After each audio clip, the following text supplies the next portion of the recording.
Pay attention, please. Shalom, everyone. My name is Yisrayl. Shimmy Hawks, and I'd like to serve you forever as a priesthood very soon.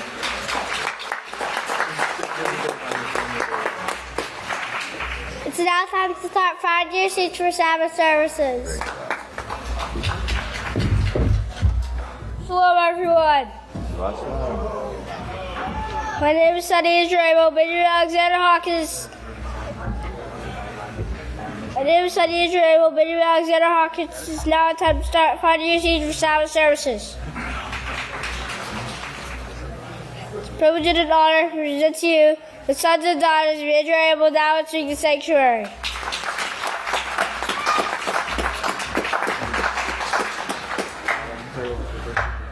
Now I'd like to turn it over to the first speaker, Abel Hawkins.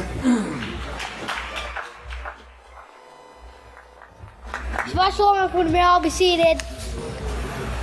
May the peace of Yahweh be with each and every one of you. The title of my speech is What Did the Scripture Show the Savior was Teaching? There are 4,199 religions in this world today that teach people how to break Yahweh's laws and do whatever is right in their own eyes. But none of them teach how to keep Yahweh's laws. Many of these religions say the Savior did away with the laws and they don't have to keep them anymore, but they are lying. Please turn to Hebrews 10.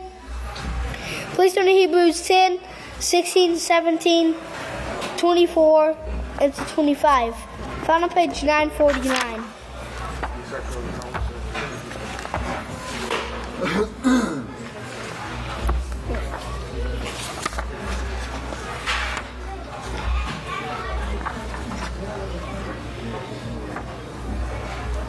And it says, "This is the covenant that I will renew with them after those days, says Yahweh.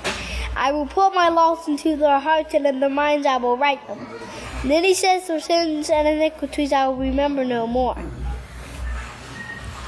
For if we sin willfully after we have received the knowledge of the truth, there no longer remains a sacrifice for sins, but a certain fearful expectation of judgment and a fiery indignation which will devour the adversaries. In verse 16, Yahweh shows it is a high priest over the house of Yahweh, teaching Yahweh's laws. The 4,199 religions in this world today teach the breaking of Yahweh's laws. In the third and fourth month of 2018's edition, prophetic word we read on page 18. Satan's religions say Yahweh's laws were done away with by the Savior. They should have said they were done away with by Satan. This high priest is not a high priest over false religions.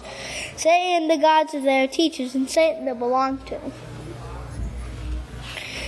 Please turn to 1 Yochanan. Please turn to 1 Yochanan 3, 7 through 9. Found on page 968.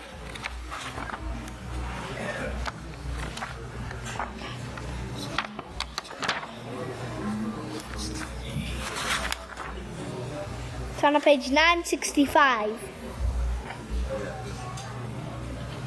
Little children, let no man deceive you. He who practices righteousness is righteous, just as he is righteous. He who commits sin is of the devil, for the devil has sinned from the beginning. For this the purpose of the Son of Yahweh was manifested, that he might destroy the works of the devil. Whoever is begotten of Yahweh does not commit sin, for his seed remains in him.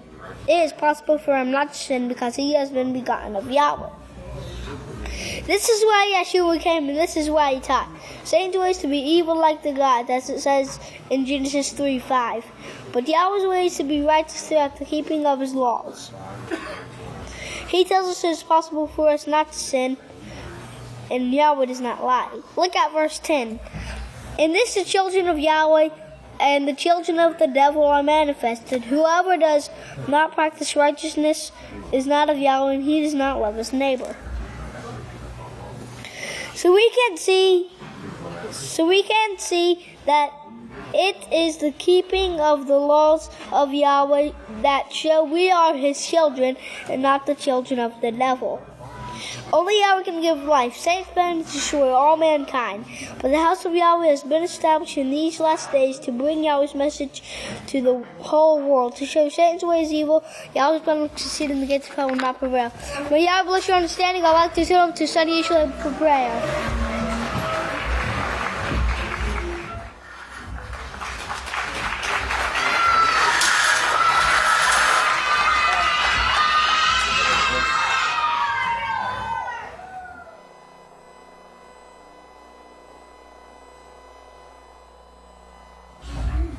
And now it's a privilege and honor to present to you the first speaker, son of Yisrayl Abel, Deacon Yisrayl David Hawkins.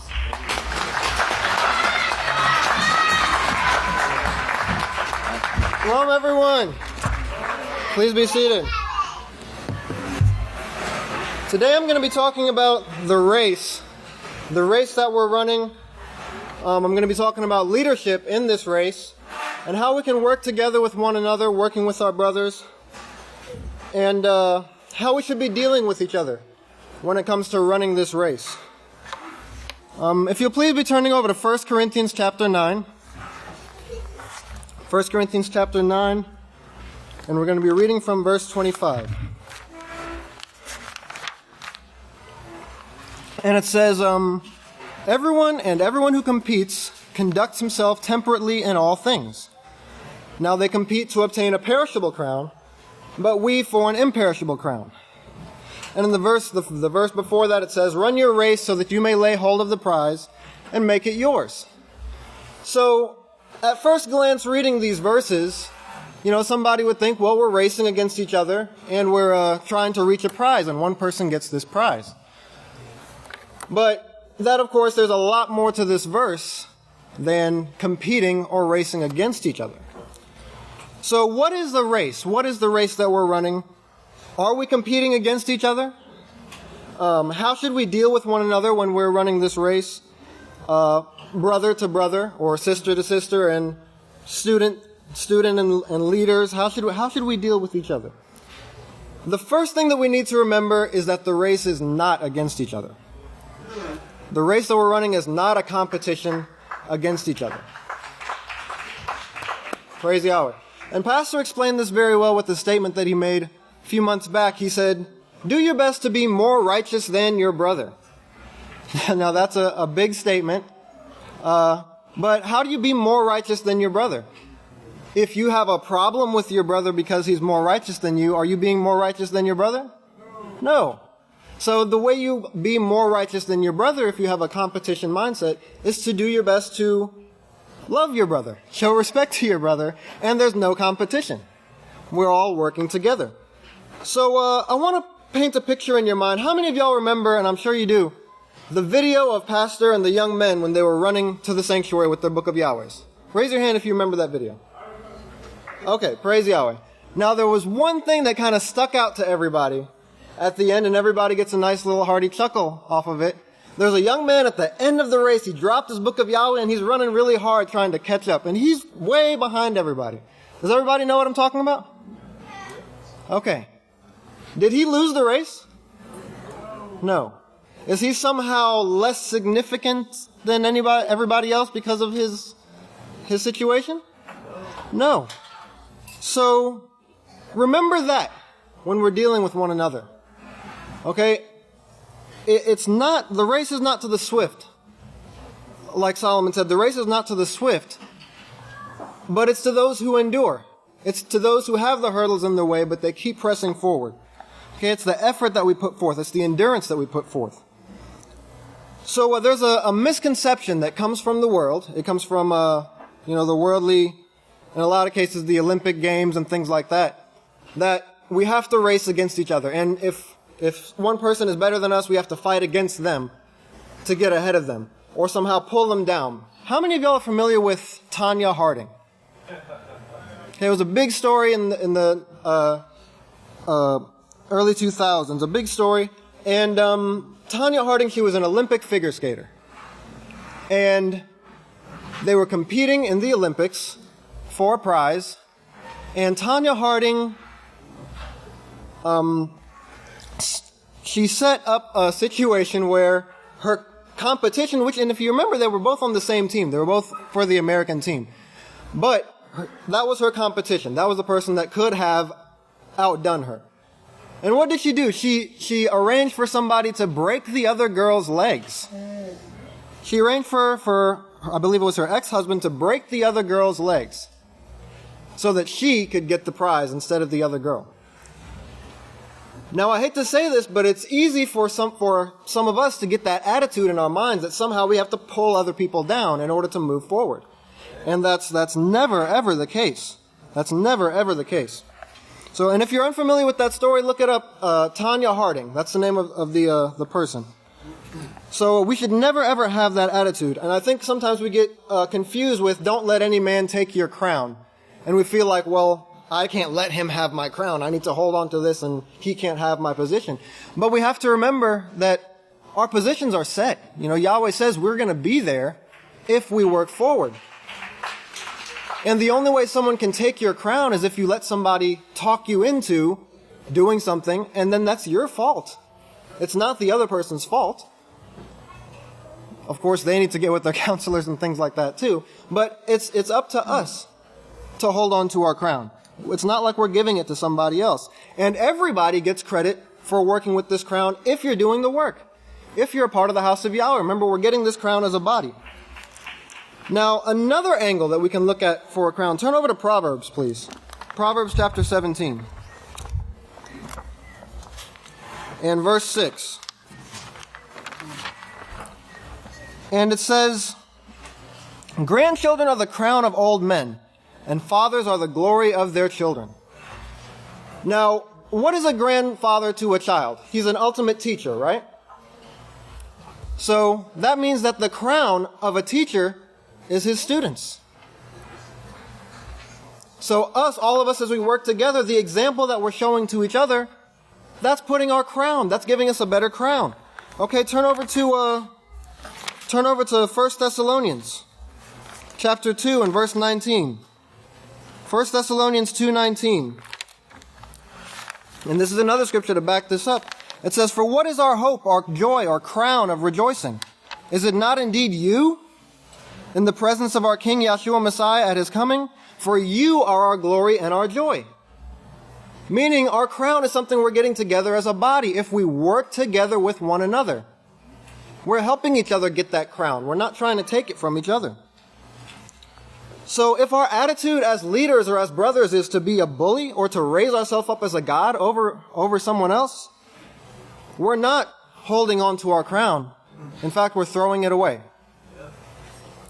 And there's another misconception that has kind of been making the rounds lately, and I don't know if it was meant to be this way, but that if you're a leader, no matter what you do, you can't bully your students. You're the leader, so you can do whatever you want, and you're not bullying.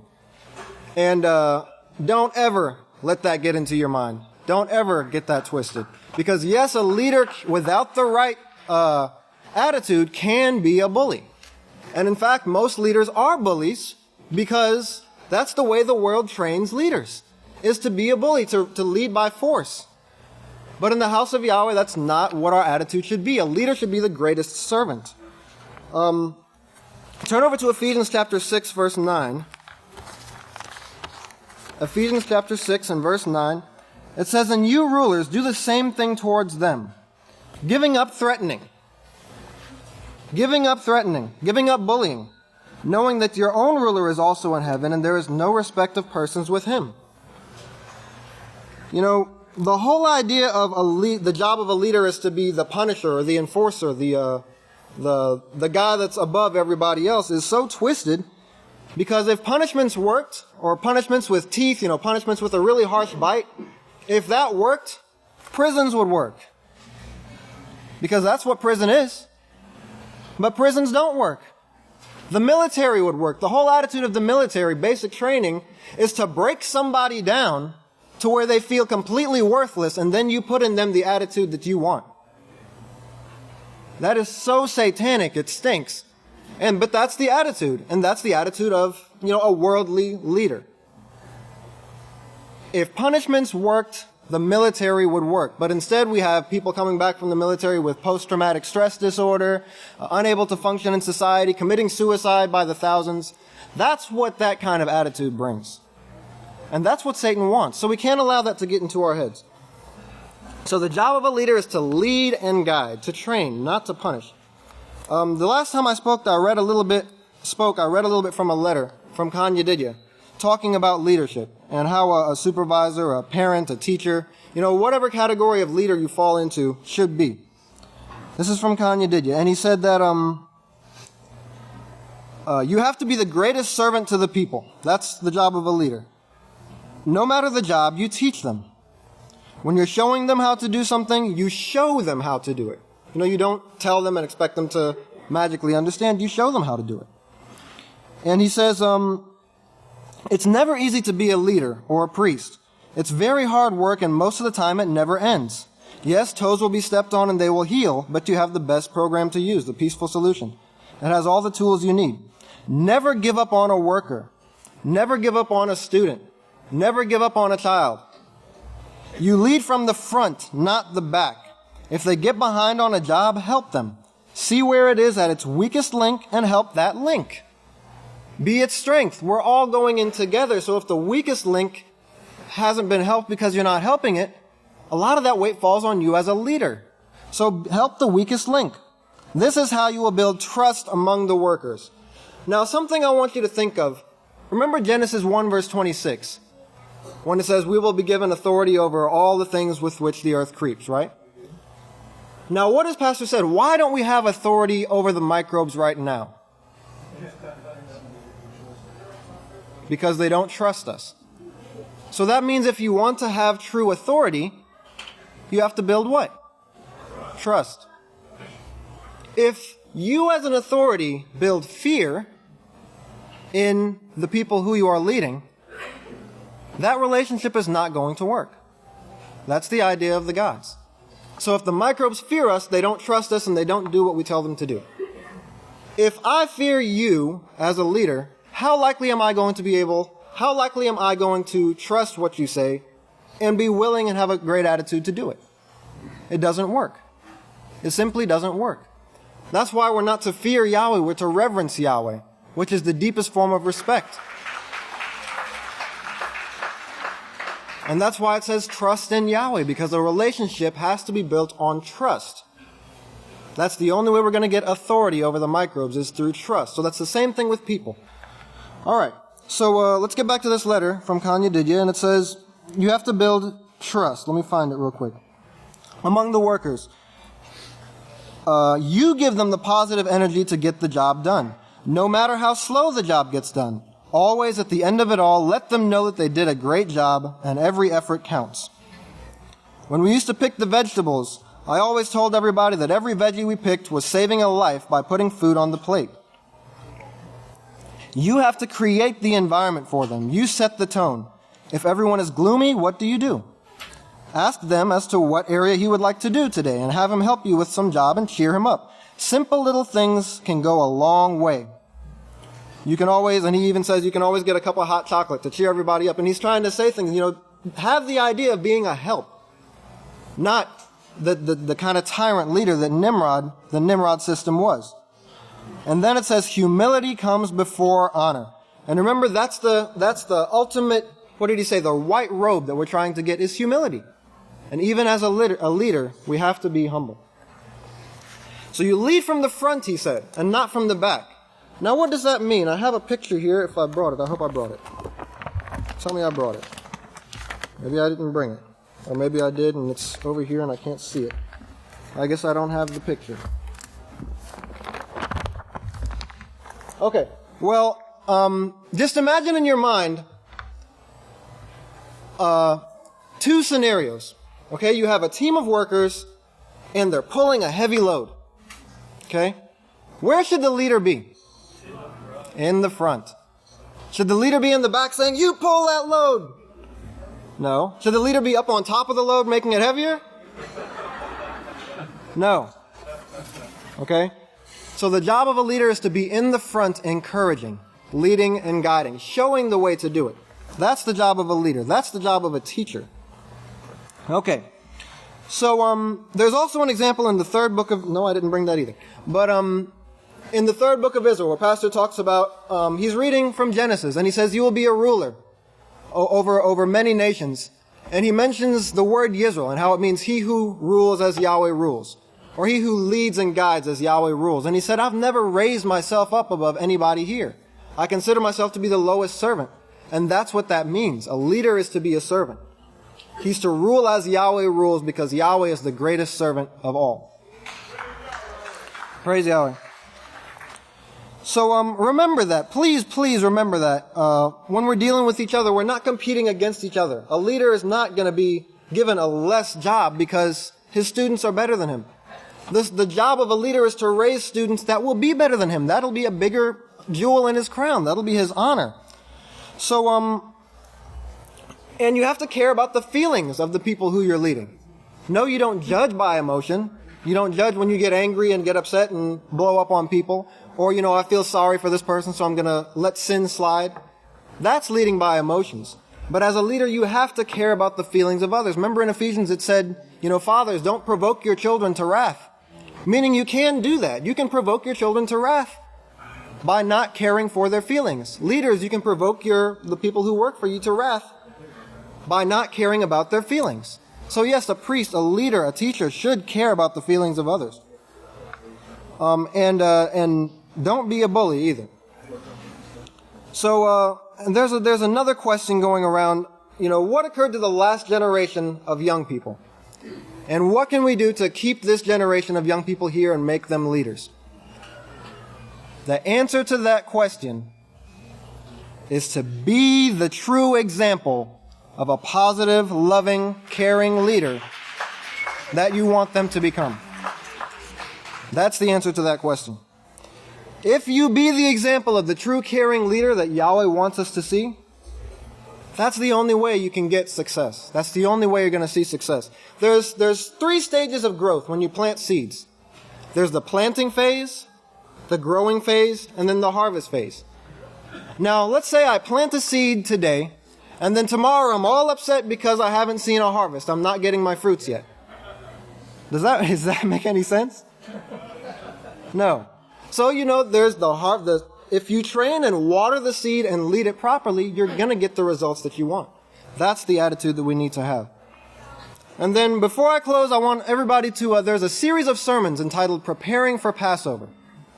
Preparing for Passover. And really give that a listen, because we're coming up close to Passover, and Pastor talks about how we should deal with each other. And how true love for another is not, feeling sorry for someone and giving them some money, or, treating somebody harshly because we see a problem either. The job is to see other people's faults and personality traits and work with them. No matter what, no matter how hard it gets, as long as they're here, we need to be working with them. So, no matter how difficult it is, how stressed out we are, we still have to work with one another. That's our job, and that's how we're going to receive that crown. So, if you'll all please stand. Please remember these things, and always, always, always remember that our job here is to work with one another, not against each other in this race. I'd like to turn the services over to the next teacher, the great Kohan, Nathanyah Hawkins.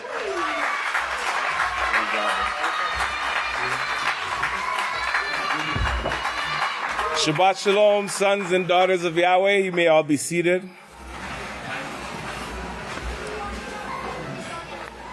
And praise Yahweh for the message that the great deacon brought, because it does take a lot for us to understand what our position is, what we're here for, why Yahweh called us into His house, and how to remain steadfast and firm for the sake of building the house of Yahweh. Okay? The word for the Hebrew word son is, well, there's 2 of them. There's Ben and there's Bar. Ben means a builder of the family name. Now, Ben is also attributed to daughters. Okay, so the sons and daughters of Yahweh have to be concerned first and foremost with building the family name. And what is the family name? Yahweh. Yahweh is the family name that we have to be concerned about building first and foremost above everything else. We know that in Matthew 6:33, it shows us that we must seek the kingdom of Yahweh first.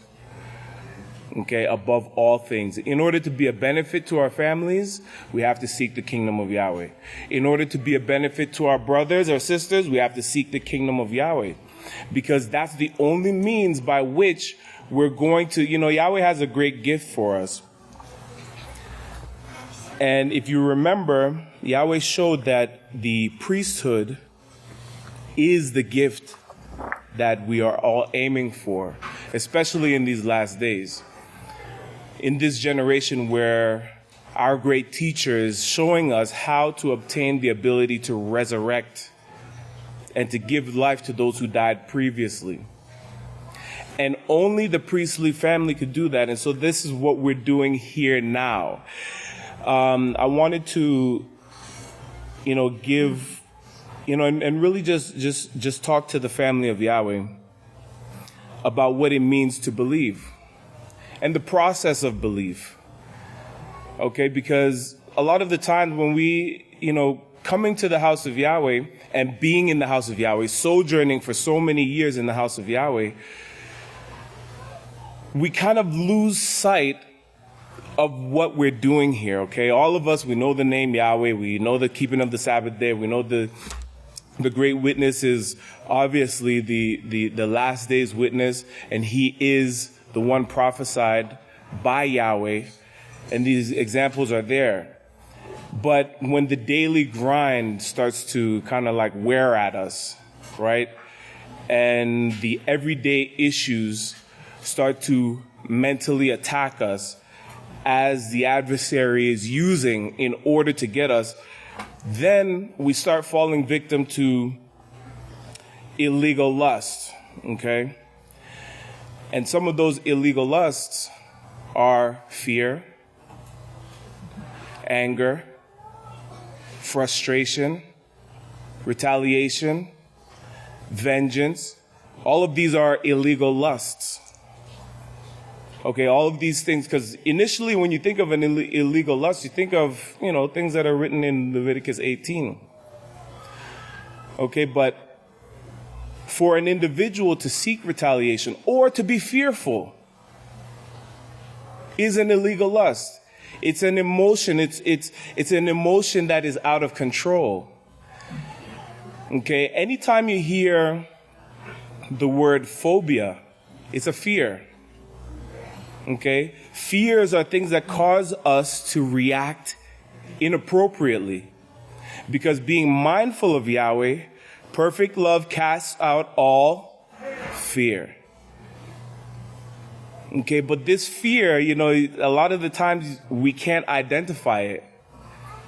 Because of our own pride, we want to put another label on it. Well, this person did this to me, that's why I'm doing this.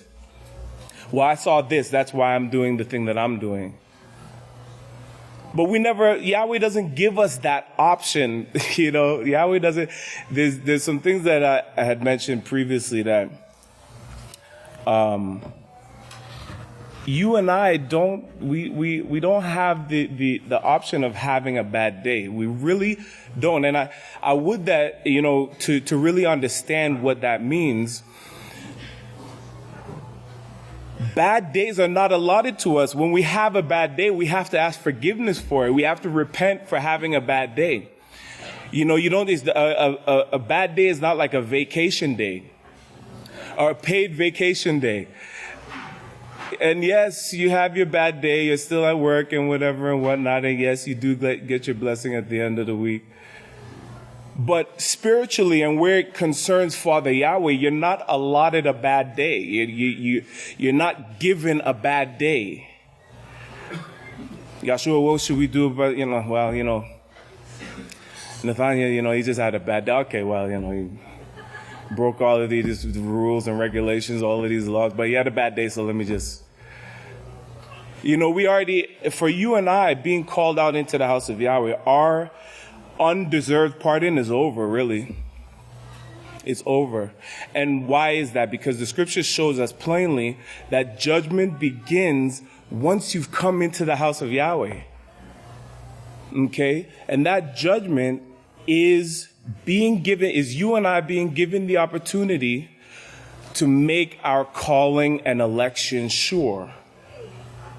And so what does that mean? We have to have the belief. We have to believe first and foremost in Yahweh. Okay, if we're like doubting Thomas, you remember when Yahshua rose and came back and Thomas heard about Yahshua, he's like, no. I mean, I was right there when he was hoisted up on the stake, and I got to see first. And when I see, I got to put my hand in his wounds, and I got to make sure that's him. And Yahshua, when he finally saw Thomas, he told him, you know, you've seen me and now you believe. You know, you've seen me and now you finally believe, but blessed are those who believe without seeing. Okay, then that's the position that we are being given right now, is to believe without seeing. No, you don't wait to see Yahshua before you believe. Okay, and what are those elements of belief? The elements of belief, the elements are wisdom, are the fulfilled prophecy of Yahweh. That's where everything hinges on. Okay, the fulfilled prophecies of Yahweh are what Yahweh used to prove himself to us. Okay, so if we're looking for anything outside of the fulfillment of Yahweh's prophecy, then we got to beg and ask Father Yahweh for forgiveness, because there's a piece of understanding that we ourselves have allowed ourselves to no longer be holding and cherishing as the treasure that Yahweh has given us. Okay, we're past the stage of the undeserved pardon. And Pastor is getting us into understanding now, further understanding, because he's been teaching the same thing for many years. He's getting us to further understand now what it means between us as individuals to abide in unity. Okay? He's spending that time to get us to understand what it means to abide in unity. There's various things that Yahweh, in the prophetic word, in the second Roman month prophetic word, Pastor goes into it and shows what it means to know. Okay, he goes in and shows what it means to know. To know means to experience or to practice. Okay, to know means to experience or to practice. Let's go over to, because this will help us to get a clear understanding. Let's go to 1 Yochanan, chapter 2 and verse 4. I'm sure you all know where we're going and what that scripture says. It's on page 964. Just to get some of these basics in the mind, because look, Satan prowls around as a roaring lion, okay, seeking whom she may devour.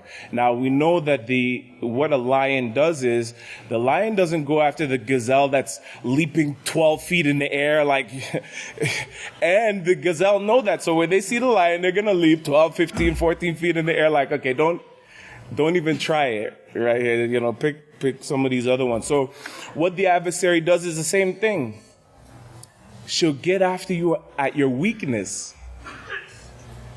Okay, she'll get after you at your weakness. Now, what is the weakness? The scriptures asks us, what will separate you from the love of Messiah? And what is the love of the Messiah? The love of the Messiah is the reverence of Yahweh. So what will separate you from the reverence of Yahweh? You were going so well. What caused you to now start questioning and start having other thoughts? Well, maybe this isn't the place. My brother, he made me upset. He can't be righteous. Meanwhile, all of us are struggling here in the house of Yahweh to be made into his image and likeness.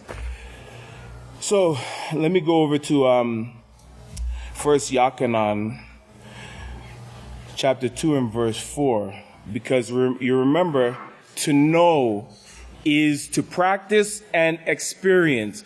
There's certain things, because now, there was a number of titles that I wanted I was wrestling with to bring this lesson, because a lot of our fears come because of persecution. Now, the other part of that is a lot of us wind up persecuting each other. But this is our lot at this particular time. And I know it hurts to have to say it. This is what we have to go through.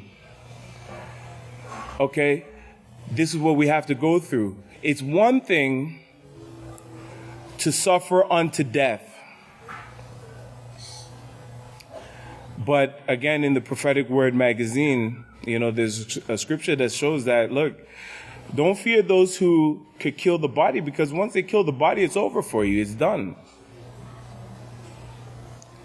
But those of us who have to be living sacrifices and stand firm and persevere through the trials, through the tests, through the offenses, through the reproaches. And when Yahweh showed Pastor that you will be given to reproaches, he was talking to 1074. He was talking to every single one of us. So when the reproaches come now, when the persecution comes now you want to tuck tail and forget everything that Yahweh did for you? When Yahweh brought the children of Israel out of Egypt,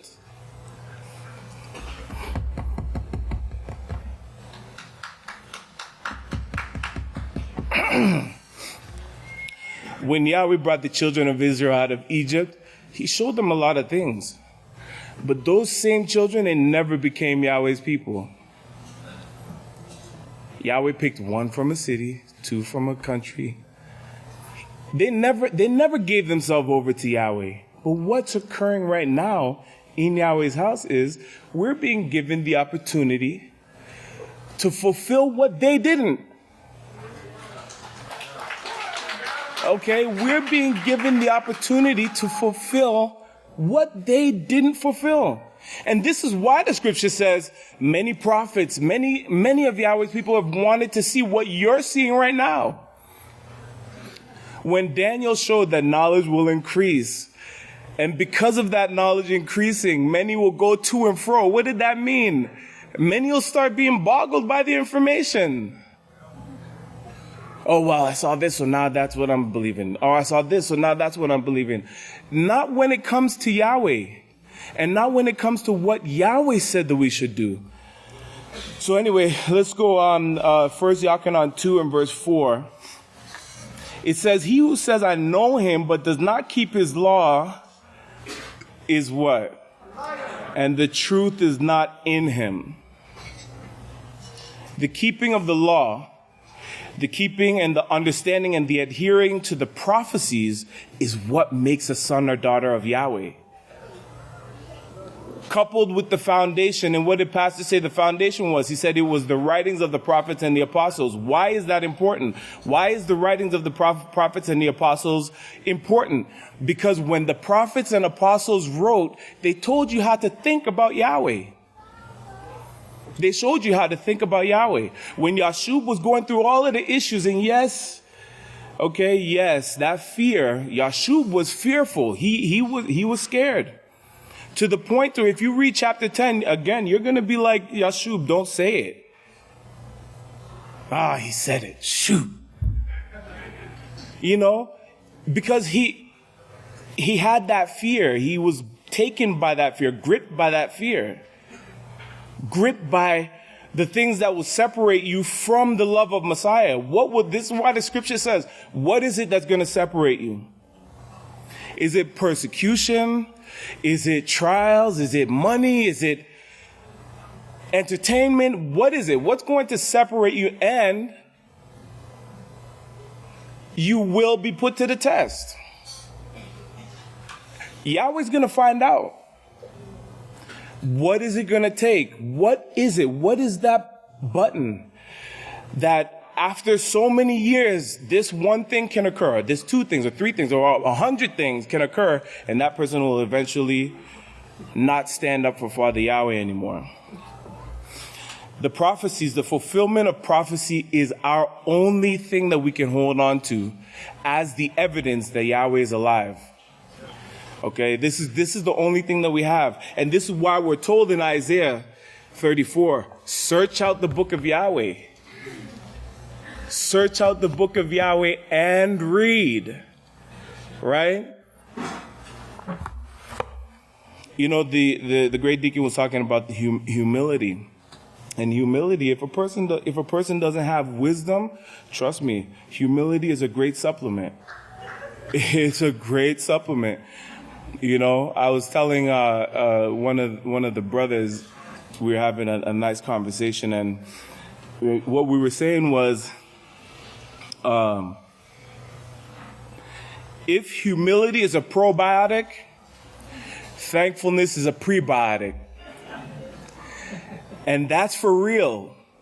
Show thanks to Father Yahweh for everything that He's put you into, all the situations. Show thanks to Father Yahweh for everything. And Yashub knew that. And Yahweh knew he knew that. He said it to his family. Should we not thank Father Yahweh in the great times and in the bad times? But, okay, yes, he did. He got in his feelings. You know, so much so to the point that those guys that were with him, they were with him for days. They weren't with him. It wasn't just, oh, man, is that you curled over in a fetal position over there? Hold up. You all right? No, they were with him for days. And then when he finally started speaking, they were like, what did you just say? You know? And then they started passing judgment on him. That's another portion, okay?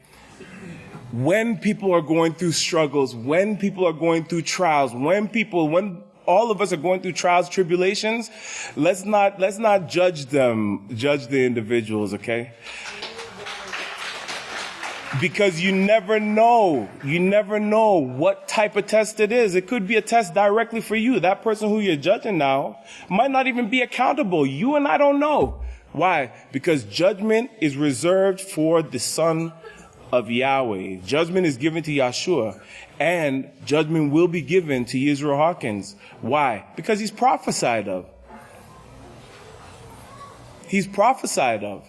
Okay? So these are the concerns that the things that cause us to have concern as to whether or not we're in the right place. No, we have to get those things out. And the only way to do it is through humility.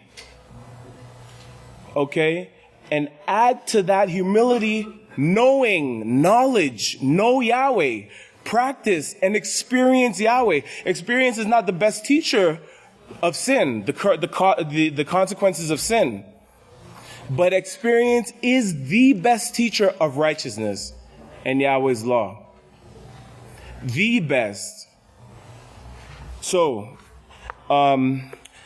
we need to go over to, and I did mention it earlier, Isaiah 34. This is on page 551. Isaiah chapter 34, because it's very important. Yeah, it's one thing for Kohan Nathanyah to say it. It's one thing to hear Pastor say it, but it's a whole nother thing for you to read it for yourself. Okay? As we always do, and Pastor encouraged us to go over these things. Isaiah 34, verse 16. Search out the book of Yahweh and read. Search out the book of Yahweh and read. Okay? Not one of these things will be neglected, not one. And the time fails me to be able to go over, Yahweh willing, when I have the next opportunity to speak, what I want to do is identify to all of us all of the prophecies that have been fulfilled. Okay? Unless Yahweh, suggests that I go a different direction. But it says, not one of these will be neglected. For it is written, Yahweh is their shepherd, and they shall not want. His mouth has commanded it, and his spirit has gathered them. You can't come to Yahweh unless Yahweh calls. Now, for all of us here in Yahweh's house, it's evident. Yahweh has called you, because what people would willingly come out to the middle of nowhere, sticks, briars, and brushes, to reverence the Heavenly Father in a barn. Only somebody who has been called will do such a thing. And that calling, when Yahweh called us initially, it wasn't because we were the finer treasures of the world, we were so beautiful and so great looking and handsome. Look at his haircut and everything. Let me call him into his house. This guy's going to bring nations. No, that's not why we were called. The reason why, if you remember, the reason why the children of Israel were chosen by Yahweh wasn't because they were righteous. It wasn't because they were the right people. It wasn't because they did the right thing. They were chosen only because Yahweh decided to choose them. And that's what he said. I chose you in order to use you to go out and correct these nations. I didn't choose you because you were more numerous, you were taller, you were, more wonderful than everybody else. I didn't choose you because of that. Today is the same thing. Yahweh called us into his house to learn to be a priestly family. And that's our duty.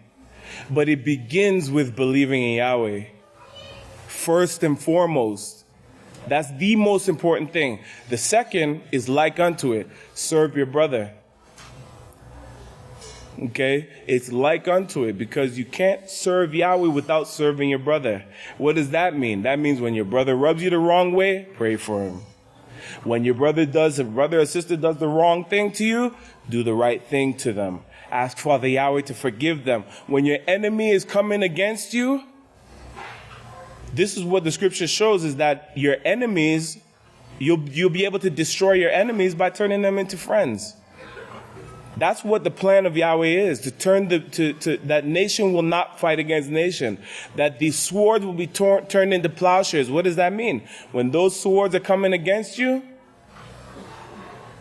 they won't have success. When any weapon that is formed against you shall not prosper. Why? Because it's going to be turned into a farming implement. Okay, let's go over real quick to let's go to page 696.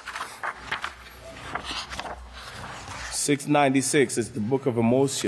Okay, all of these things that I've mentioned is not without having a place, and when Yahweh says, search the book of Yahweh, that means he has to provide something for us to search. And he has. Coming down through all the history when Satan tried to change the name of Yahweh, tried to bring reviling remarks against the name of Yahweh, try to cause the people by their dreams telling one to another that no, the name isn't Yahweh. Yahweh cut through all of that because he said, look, you can use my prophecy to prove my name. And if the prophecy can't prove Yahweh's name, there's no proving it then. Okay, if the prophecy of Yahweh, what Yahweh has done in these last days, can't prove it, well, and this is why Yahweh says over and over and over again, believe into this message, believe into the one whom I have sent. Yahshua said, I didn't speak of myself. The scriptures spoke of me. And because of the Pharisees, Sadducees, Essenes, Herodians, they didn't want to follow that. They wanted something that, like Thomas, they wanted to be able to touch it and to feel it. And that, that's the only way that I'm going to agree with that. Right? But we have here in Amos 3, verses 6 to 8, it says, we know the scripture. Will a trumpet be blown in the city? And will the people not be afraid? Will iniquity fostered by religious impostors take place in the city, and Yahweh not also have a righteous work there? Verse 7, most assuredly, Father Yahweh will have no work other than the work he has prophesied in advance by his servants, the prophets. So now for you and I to know what the prophets said, we have to have a book to go to. And that's what Yahweh did. He preserved a book for us to follow after his writings. He preserved it. You and I didn't preserve it. Pastor didn't preserve it. Pastor is a witness to the fact that Yahweh preserved this. For you and I to be able to comb through these scriptures and make ourselves into the image and likeness of Yahweh, Genesis 1:26. For your notes, and please go over these things, because this is how the prophecies works. This is how belief works. Okay, so Luke 24 and verse 25. Okay, just write these things down. Jeremiah 23 and verse 21.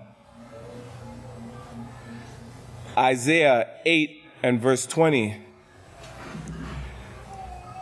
Yachanan 6, 29 and 38.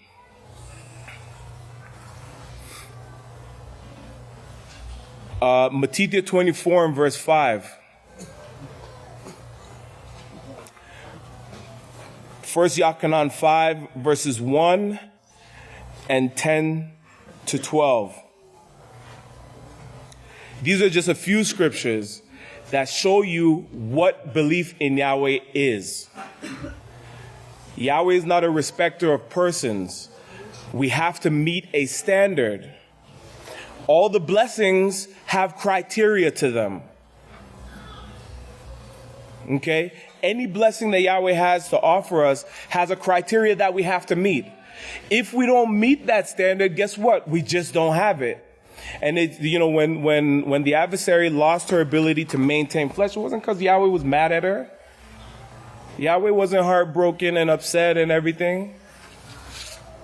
She just lost the ability to maintain that criteria, to maintain that ability.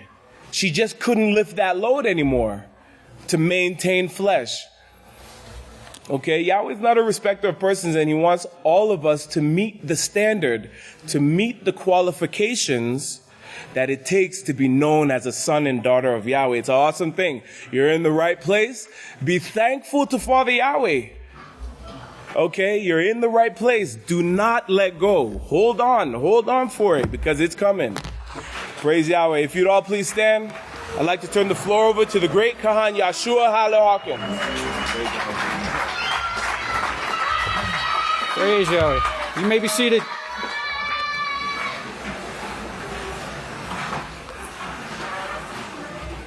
All right. May the peace of Yahweh be with each and every one of you. The title to my sermon is probably longer than the sermon itself, but it's going to give full detail what I'm going to be speaking about, okay? And it's something very important that I think we really need to take to heart as the time grows closer. And it's watch your step when you go to the house of Yahweh. Don't be a silly woman led away by bribes offered by those who are not permitted to teach. All right, if you will be opening your books of Yahweh to Exodus chapter 23 and verse 8. This is on page 64, Exodus chapter 23 and verse 8.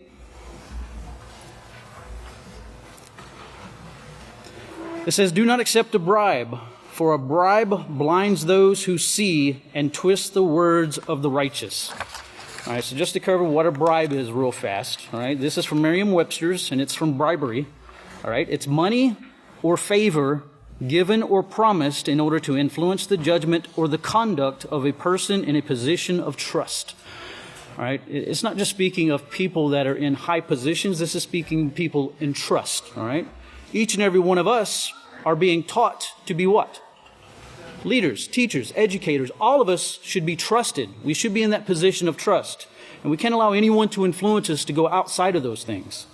The second definition is something that serves to induce or influence. And the word induce, it means to cause, to create, to influence somebody to do something that they naturally would not be doing according to what they've been taught by Yahweh's house. And it blinds the eyes. It blinds the eyes where you can't see. Right? And we were told that they have eyes to see and they cannot see, and ears to hear and they cannot hear. Why? Because of the iniquity that shuts their learning off, that shuts the ability to retain what they're being taught. I'm turning over to 2 Chronicles. This is on page 366, 2 Chronicles chapter 19.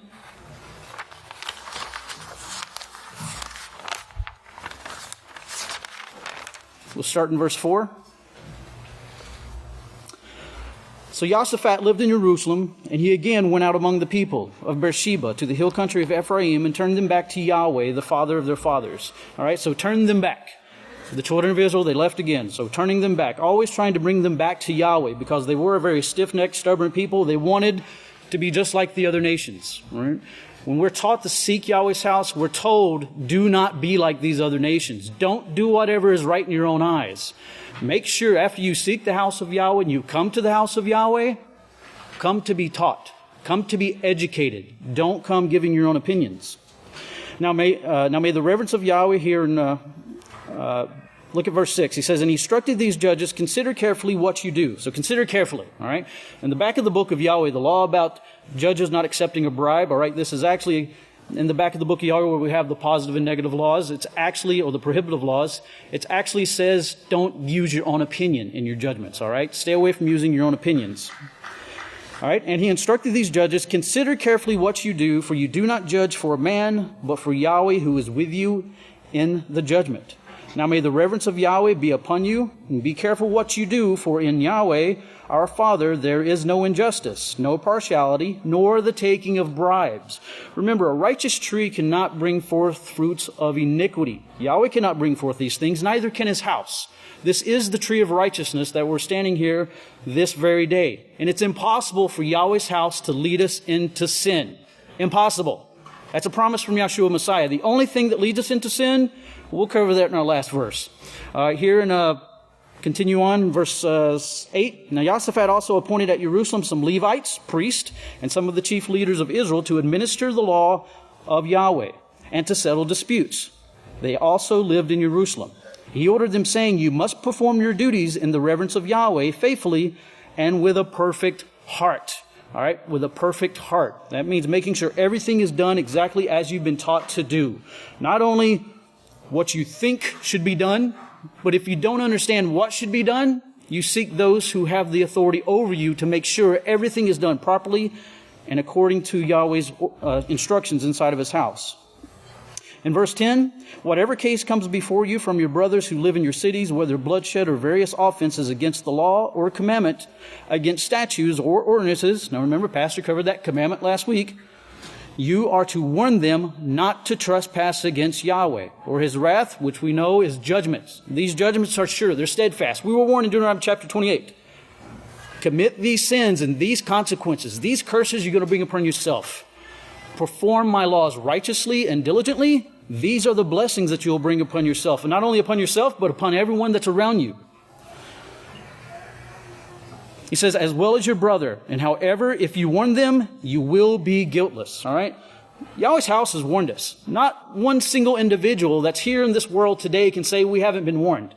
Every one of us has been warned. Now, whether we heed the warning and whether we follow that warning, that's up to us. But we all have been warned. So Yahweh's house, Yahweh's witness is what? Guiltless. All right? There is nothing against Yahweh's house because Yahweh's house has done perfectly, exactly. Yahshua said, I'm sending my Malach. I'm sending my Malach to testify to you these things. He didn't say, I'm sending my Malach to testify of you these things, and I'm sending this person along with him to make sure he does it right. No, he said, I'm sending my Malach, the spokesman of the two witnesses here in these last days over this era of Yahweh's house. And he is going to convert many to righteousness. He's going to be the repair of breaches. He is going to be that sign, that banner in these last days. That voice is going to be crying out in this wilderness. If you're turning over to Proverbs chapter 21. This is on page 509. Proverbs chapter 21 and verse 12.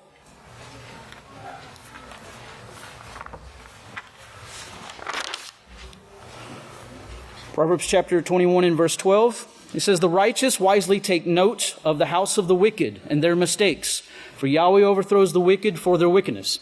All right, we take notes. We see what takes place. We watch the news weekly here during Sabbath services, and we can see what the wicked houses do.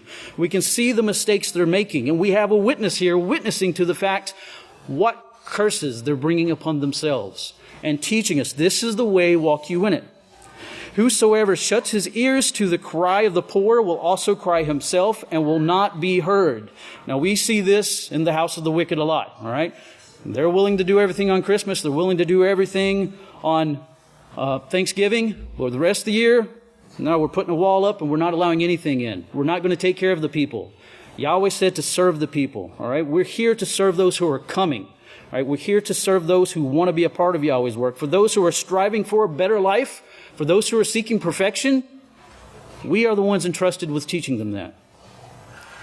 It says, a gift in secret appeases anger, and a peace offering pacifies great wrath.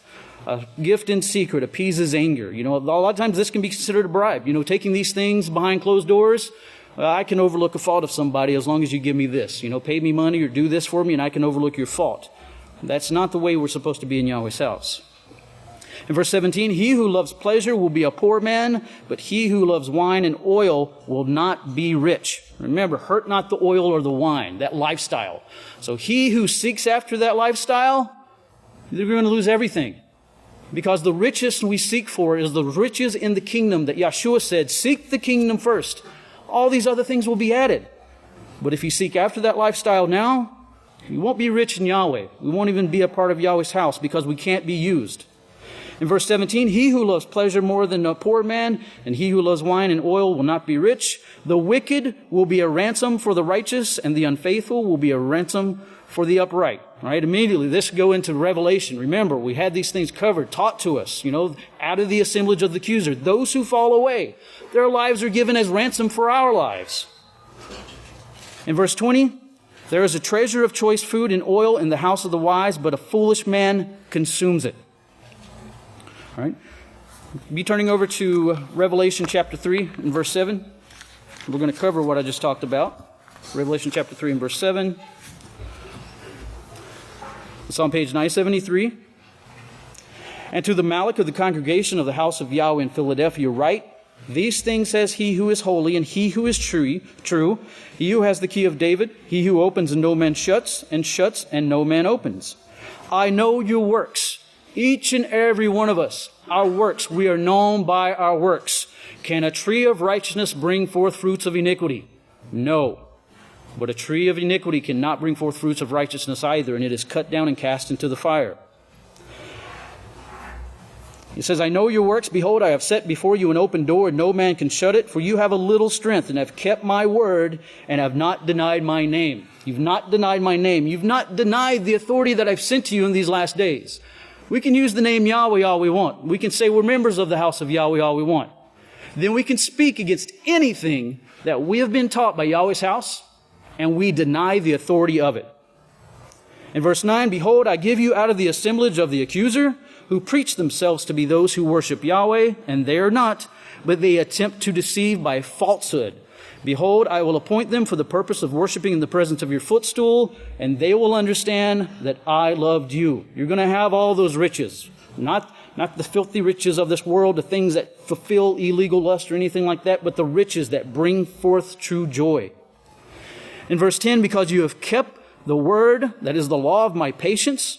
That's a big word right there. Patience. You've kept it. I also will keep you from the hour of temptation, which will come upon all the world to test those who dwell upon the earth. In verse 11, behold, I come quickly. Hold fast to that which you have, that no man take your crown. Hold fast to it. Don't let go. Give Satan no room. In verse 12, he who overcomes, that's a job we're assigned to do. We're brought here to overcome. I will make a pillar in the house of my father, and he will never go out of it. You raise up a child in the way that he should go, and when he is old, he will not depart from it. You raise up a child, you raise up and you teach and you educate someone in Yahweh's laws and how to conduct themselves, and they will never leave it. If the desire and their heart actually seeks after it. That's one thing. We can be taught, but we actually have to train ourselves to desire it. We have to seek after it. We have to hold on to it. In verse 12, he who overcomes, I will make a pillar in the Father's house, and he will never go out of it. And I will write upon him the name of my Father and the name of the new Jerusalem, which comes down out of heaven from my Father newly named. He who has an ear, let him hear what the Spirit says to the called out ones of the house of Yahweh. We are the called out ones of the house of Yahweh. And we need to hear everything that's being brought forth. All right? But the only way you're going to hear things that are being brought forth is if we learn to close our lips and open our ears and write with our hands. This is how we learn during services, okay? Deuteronomy chapter 27 on page 169.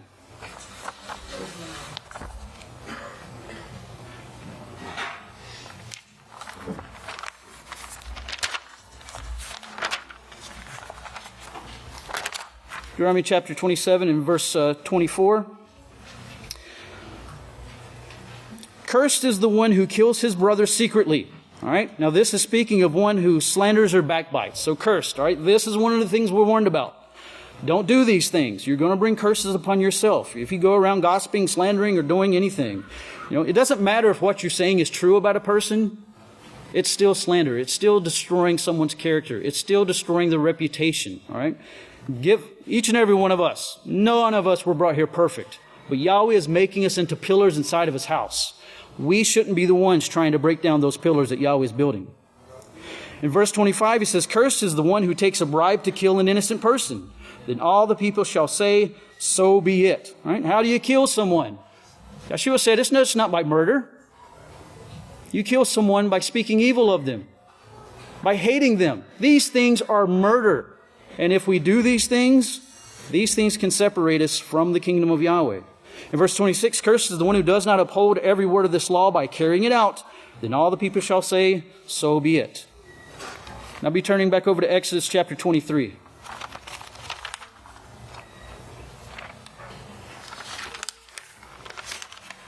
This is on page 63.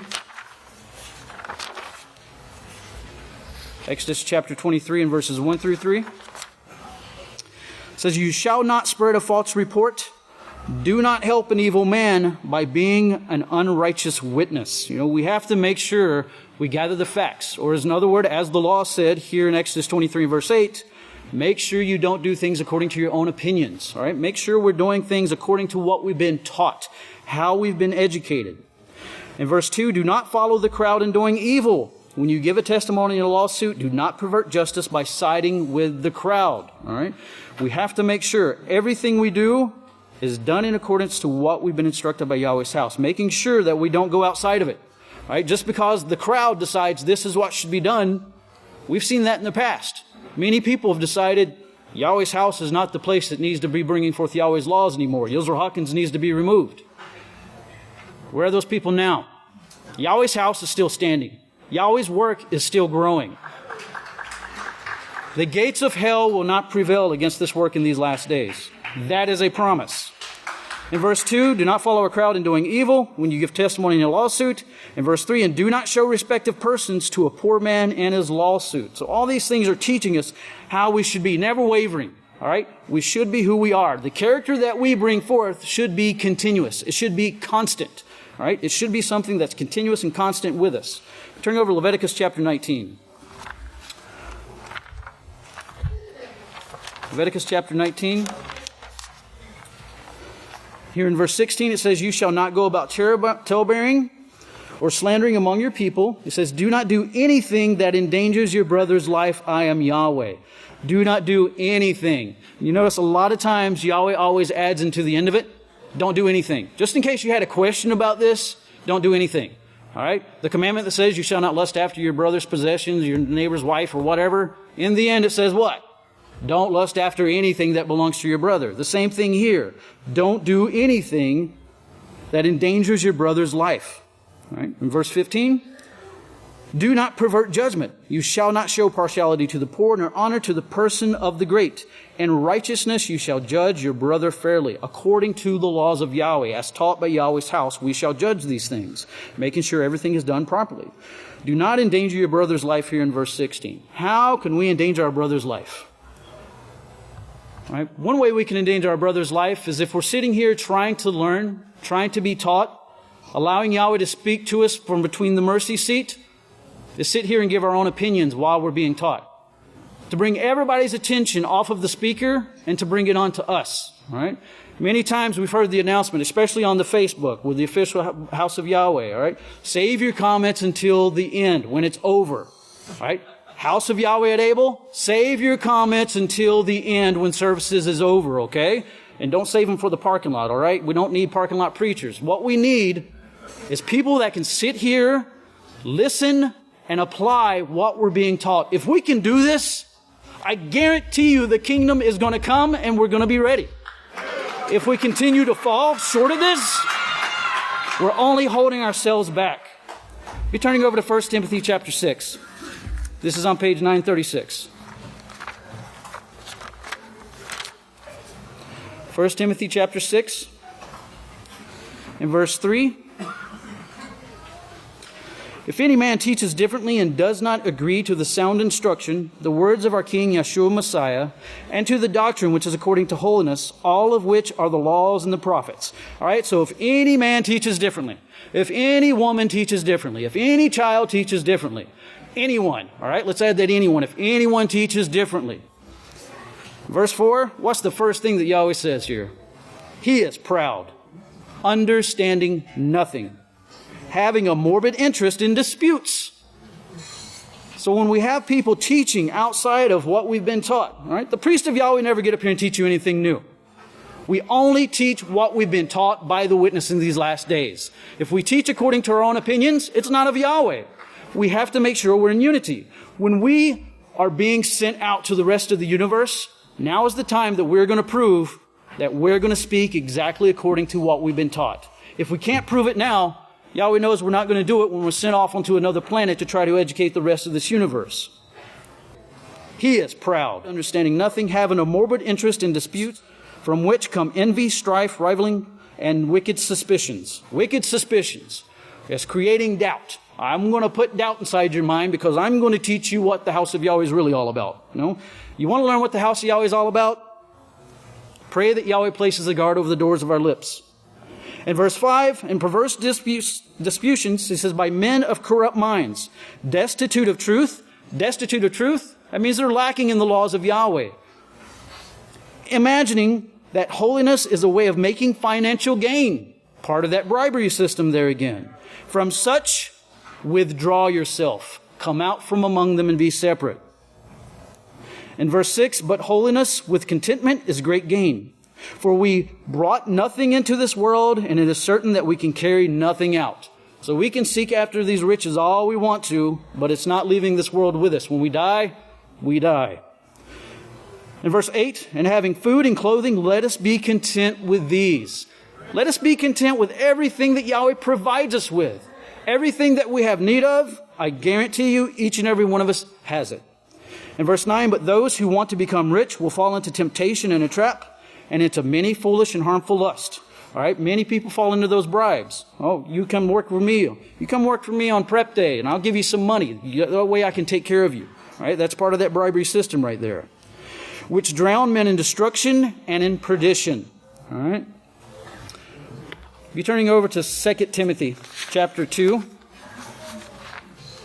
2 Timothy chapter 2 and verse 14. It says, remind them of these things, charging them in the presence of Yahweh that they do not engage in disputes, which are all people are gathered together. All right, so when people are gathered together, there's no disputing. All right, there's one law. There's one teacher in these last days. We're either in unity with Yahweh's house or we're not in unity with Yahweh's house. There's no disputings over it. It says, do not engage in disputes where all people are gathered together, serving no purpose other than to upset those who are listening. All right? Why should we not be speaking our own things, teaching our own ideas to those sitting around us in the congregation? Because we're actually stopping those sitting around us from actually learning. All right? We're actually taking their minds off, and we're establishing ourselves as a God. Pastor told us last week to research and to understand what that character was that Satan and her sons had in Isaiah chapter 12, where she lifted herself up above. All right? When we lift ourselves up above, we prove ourselves unworthy to be in part of Yahweh's house. In verse 15, study to show yourself approved to Yahweh. Study what? The teachings, the books, the things being brought forth by Yahweh's house, not our own ideas. A workman who does not need to be ashamed. Not one single teacher of righteousness ever needs to be ashamed if we teach according to what we've been taught, because it's perfect. There's no need to be ashamed of it. Rightly dividing the word of truth, the law, and the prophets. But shun profane, vain babblings, for this will only grow into more unholiness. All right, these things will keep us from learning more unholiness. It says, and this is what will spread like gangrene, so as with Hymenaeus and Philetus. He says, who have strayed concerning the truth, saying that the resurrection has already taken place, and they overthrow the faith of some. So by their teachings, they were actually overthrowing the faith of some, saying that the resurrection has already taken place. These things taken place, or this is done, or this is what's actually going on, and the house of Yahweh is not telling you this thing. No. In verse 19, nevertheless, the foundation of Yahweh stands sure, having the seal. Yahweh knows those who are his. Why? Because everyone who reverences the name of Yahweh departs from iniquity. All right? We no longer give our opinions. We no longer try to justify our own ideas and how we break Yahweh's laws. No, we actually bind ourselves and tether ourselves to this branch, and we never let go. In verse 20, however, in a great house there are not only vessels of gold and silver, but also of wood and of clay, some for honor and some for dishonor. Therefore, if a man purges himself of sin, he will be a vessel for honor.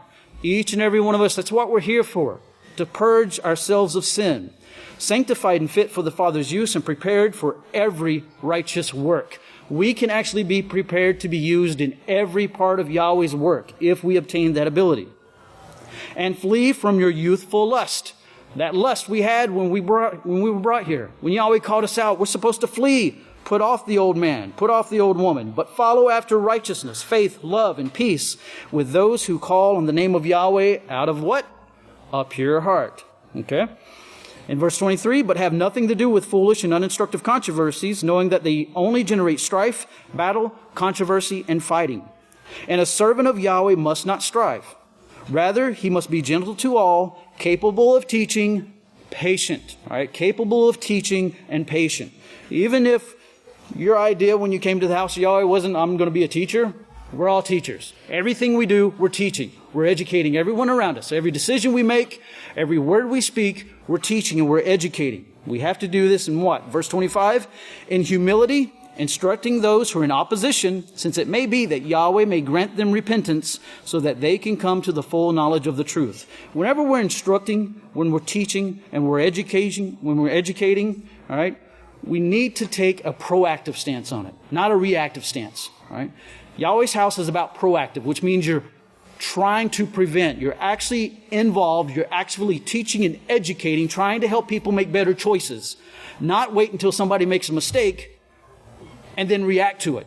All right? That's like sticking your head in the sand and pretending like nothing's going on until something takes place. All right? That's the lazy way of trying to teach someone, and it doesn't work. We have to be proactive. We have to take everything that we've been taught in Yahweh's house and put it to use constantly, persistently. And we have to do this day and night. That's what the law tells us to do. Teach these diligently, consistently, persistently to your children, to those of Yahweh's house. Teach them diligently at all times.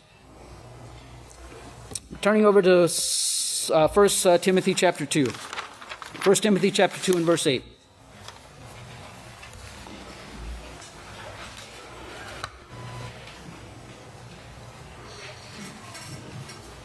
It says, therefore I will that men everywhere are to lift up holy hands in prayer without anger or doubting. No, there shouldn't be doubt. There shouldn't be anger. All right? If we're in Yahweh's house, we're here for a reason. We need to remember that reason. Why did we come? If we've lost an idea of why we're here, we need to get back to the original foundation of what brought us here. Go back to why we came here in the first place. Also in the same manner that the women adorn themselves in modest apparel and propriety. All right? That's soundness of mind. It's self-control. Making sure we have these things obtained. Not only with the braided of hair of gold and pearls or expensive clothing, in verse 10, but also with that which is suitable for women professing holiness with righteousness. This is talking about the character, putting on the character of Yahweh. This is what we're supposed to adorn ourselves with. Those things we're taught with, making sure that we follow everything. Be an example to those around us. Right now here in verse 11 it says, let the women learn in silence with all submission. But I do not permit a woman to teach nor to usurp authority over a man, but to be silent. But the women get up and teach on the Sabbath. The house of Yahweh must be sinning. If you remember, this is a tree of righteousness that does not bring forth fruits of iniquity. If we truly believe in the place we are at, then we know 100% without a doubt that the witness, Yisrayl Hawkins and Yeshua Messiah, who gave him the authority, is not going to allow sin to take place in these last days. Praise Yahweh. Remember, Yahweh speaks to you from the mercy seat. We are allowed to watch in on the women teach, which is a blessing for us to be able to see the women teach the women. It's an honor to see the queens of Yahweh. Now let's cover who's not permitted to teach, okay? All right. Let's continue on down here. And look at, let's see here, 2 Timothy chapter 3, verses 1 through 9. Now this is a true saying, if a man desires the office of an elder, he desires a righteous work. All right. An elder then must be blameless. All right. We're not perfect. All right. If that's what you're expecting, we're not perfect. But each and every one of us, we're striving for perfection. We're going to get there. In unity, as husband and wife, vigilant and alertly watchful, sober, of righteous behavior and given in hospitality, and able to teach. Not given to wine, no striker or violent, not greedy with filthy lucre, but patient, not quarrelsome, not covetous. No, they don't sit around and argue about what the teachings of the house of Yahweh are. And verse 4, one who rules his house well, having his children in submission with all reverence. For if a man does not know how to rule his own house, how will he take care of the called out ones of Yahweh? Not a novice, new and inexperienced. All right, so he has to be taught what to teach, and then he has to be able to teach it. Or he may become puffed up with pride and fall into the same condemnation as the devil. Moreover, he must have a righteous report among those who are outside, not outside in the world. Remember, Yeshua said, if the world speaks well of you, be on guard. All right, it's what do those in Yahweh's house have to say about you? He will not fall into reproach and the trap of the devil. It says, in the same way, deacons must be grave and dignified, reverent, not double-tongued. In verse 9, keeping the great secret of the faith with clear conscience. It says, but let these also first be proved, tested, and approved by trial. All right, tested by fire.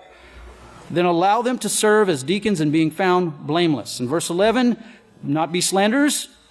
The deaconesses, do not be grave nor slanderers, sober, faithful in all things. They must be grave. And let the deacons be in unity as husband and wife. Now here in verse 14, it says, these things I write to you and hope to come to you shortly, but if I'm delayed, I write so that you may know how to conduct yourself in the house of Yahweh. All right? So that you may know how to conduct yourself in the house of Yahweh. All right? Remember, we were told about silly women, right? These silly women that creep into the houses of Yahweh, and they lead away silly women, all right? Going around teaching false doctrines, all right? That's not just speaking of women. That's talking of men also, all right? People who are teaching things outside of what they've been taught they should be teaching, all right? That's a silly woman, all right? That's who's not allowed. That's who's not permitted to teach. If we're not teaching according to Yahweh's laws, then no, we are not permitted to teach according to Yahweh's righteousness. We're turning over to Ecclesiastes chapter 5. This is on page 520. Ecclesiastes chapter 5. In verse 1, keep your foot, watch your step when you go to the house of Yahweh. It's watch what you say and do. And be more ready to listen than to give the sacrifice to fools, for they do not even realize that they do evil. No, a lot of times we don't know that we're doing evil. We say stuff out of our mouths and we don't even realize we're actually speaking against the work sometimes. We have to actually watch against these things. Do not be rash or reckless with your mouth, and do not think hastily of uttering a word before Yahweh. Yahweh is in heaven and you are on earth, so let your words be few. For as Proverbs said, it's better to remain silent and have everyone think you're a fool than to open your mouth and remove all doubt. All right. Here in verse 6, this will be my last scripture. It says, do not let your mouth cause your body to sin, and do not say in the presence of a Malach of Yahweh, it was a mistake. Why should Yahweh be angered by what you said and destroy the works of your hands? Here's the reason that we fall into sin. And the multitude of dreams is empty words which are vanity, meaningless. Therefore, simply reverence Yahweh. And a multitude of dreams. Now, these things that it's talking about, it's not just dreams, but these are empty expectations. These are things seeking after things of the world, things that are not of Yahweh, things that pull your mind onto lust. These are the things that cause us to speak against the things that condemn us, because that's what it is. We speak against those things because what Yahweh is teaching us is uncovering, is actually taking the cloak of our sins and exposing us for who we are. Let Yahweh's house expose us for who we are so we can become just like Yahweh himself. All right. Well, with that, I'll go ahead and close. If you'll please stand. I'd like to turn the services over to the great Kohan David Heimerman Hawkins.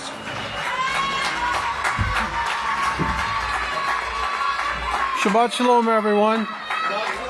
It's an honor and a privilege to address the called out ones of the House of Yahweh here in the sanctuary of the great House of Yahweh, and those who are listening to the services throughout the entire earth at this time. You may be seated.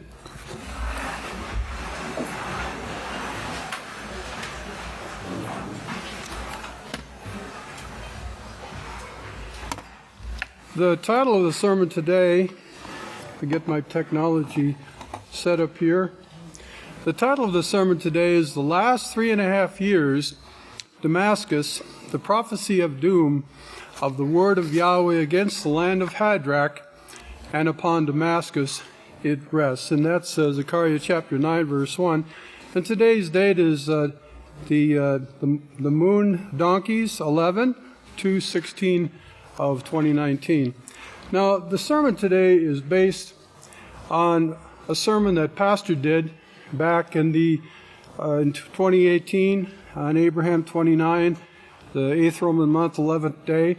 The sermon today, the information I have, is based on what Pastor gave back then, and his sermon at that time had a similar title, Damascus, the prophecies rest on the prophecy of Damascus. I'd like to start with the information today in Acts chapter 19. So if you have your books of Yahweh handy, you can follow along in Acts. Verse 1, Then Shaul, this is speaking of Shaul the apostle, still breathing threats and murder against the disciples of Yeshua. This is, of course, before he was converted. He went to the high priest in Jerusalem, and he asked for letters to the synagogues in Damascus, so that if he found any who belonged to this way. Now, this way is talking about the faith that we're following here today,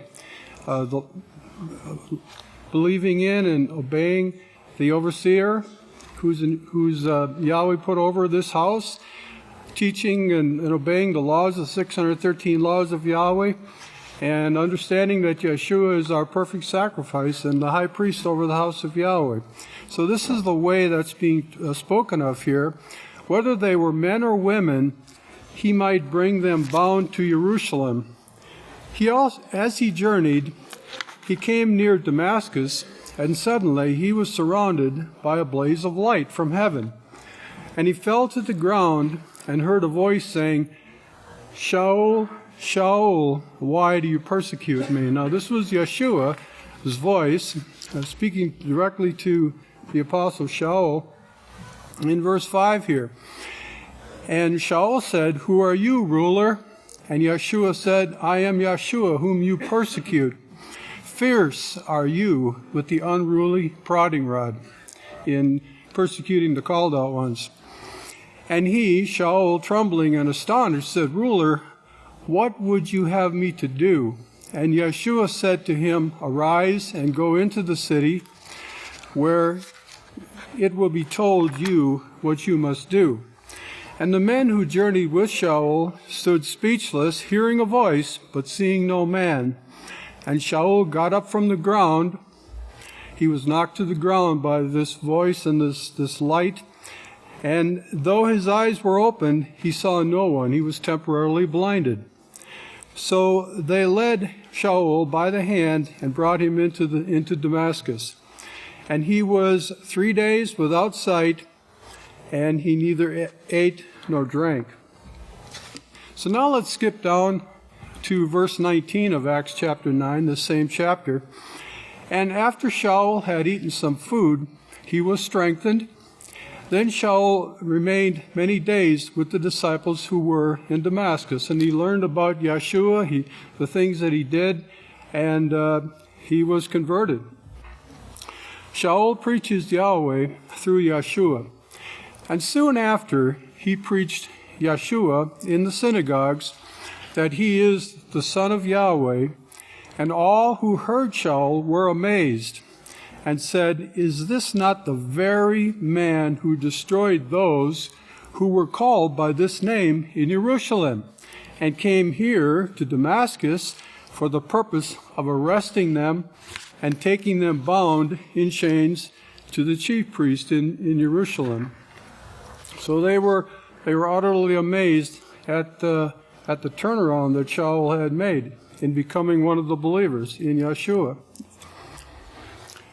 And verse 22 of Acts chapter 9, but Shaul increased all the more in power and confounded the Yadaim in Damascus. In other words, he proved to the Yadaim in Damascus by proving that Yeshua was truly the Messiah. He brought forth the prophecies, I'm sure, and everything that Yeshua did, showing in the words of the prophets that Yeshua was the Messiah.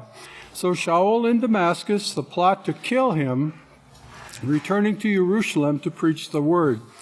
Now verse 23. Now after many days had passed, the Yadaim devised to kill him. So here you see the Yadaim coming up with this final solution to a problem they had. This man was not agreeing with them. Shaul was not agreeing with them anymore. And so they came up with this final solution. It's so, you know, in a modern analogy to this, Adolf Hitler, he had what he called a final solution, which ended up murdering 6 million Sabbath keepers during World War II. But you see, this was not an original concept that he came up with either. For you see it right here in the scriptures, and you see it this is the same conclusion they came to with respect to our high priest Yeshua. But verse 24 here, but their plot became known to Shaul that they watched the gates day and night to kill him. In other words, they stationed assassins at the gates day and night that were authorized to kill Shaul if he left the city or when he left the city. So the disciples took him by night and let him down the wall in a basket. Now, I have a map here. Now, this may be a little bit difficult for you to see. Some of the later maps in this sermon are a little bit larger, but I'd like to give you an overall view here. And first of all, children, if you haven't had much experience reading maps, I'd like to take you on a little journey here. Let's imagine that you're getting on a plane at Ben Gurion International Airport in Tel Aviv, Israel, and we're gonna fly up to 30,000 feet, and we're gonna look around. We're gonna look out the window. You all have a window seat, children, and you're gonna see these features that we see on a map. Many of the features are similar to being up in a plane flying over land. So if you can see my cursor here, we're going to start right about here, which is Jaffa on this map, but today it's Jaffa and Tel Aviv, Israel. But now, first of all, the title of this map is Palestine under the Herods, and it gives a date there, 4 BY 244 AY, the time of Yeshua, in other words. And this is from the American Bible Society. So we're just going to, if we could look at that map again, we're just going to look at some general things here first of all. So first of all, the lower part of the map here, this is modern-day Israel and the Palestinian territories. As you go up the coast here, this area up here is Lebanon, and this area here is Syria. And Syria extends farther over, but the bottom part of Syria is in this area up here. Now, this area here is the Golan Heights, which is the disputed territory. Israel occupies it today, but the Syrians want it back. This territory down here is modern-day Jordan, on this side of the Jordan River. So here you have this blue, children, would be water. Here you have, first of all, on the left here, the Mediterranean Sea. And here, this patch of blue is, they call it Lake Galilee on this map. Today it's called the Sea of Galilee, but it is a freshwater lake. And then you have the Jordan River flowing from the Sea of Galilee down to the Dead Sea in this area here. And at the bottom of the map here, you have Egypt. Okay, so now we're going to look at the top part of that map. And we're going to look at some features here. First of all, you may see at the top of the map, you may see this area called Abelin. Now I would like to clarify that first. This is not the city of Abelin, Israel. No, this is a region in Syria. But first of all, everything you see in this map at this time in history was Roman territory, was under the control of Rome.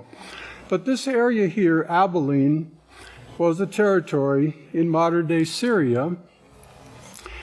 Just to talk about the city of Abelin, Israel, that is located right, Mount Carmel here is modern-day Haifa, and if you just move straight inland to about the G on Galilee here, that's where the city of Abelin, Israel, is located. So that's the city that is due west, or due east of Abilene, Texas. Abilene, Texas is due west of Abilene, Israel, but that city is right here. So just to clarify this Abilene, I'm going to go to the next scripture, and then we'll come back to this map.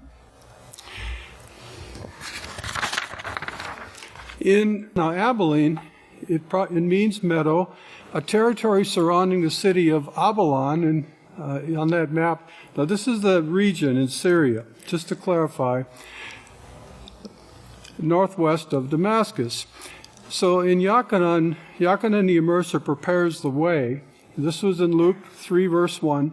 Now in the 15th year of the reign of Tiberius Caesar, he was the Roman emperor, ruling in Rome during this time, when Pontius Pilate was governor of Judea, Herod was tetrarch of Galilee, and his brother Philip was tetrarch of the region of Iturea, and Tronitus, Licinius was the tetrarch of Abelin, and that's the region in Syria that we see there with the large letters.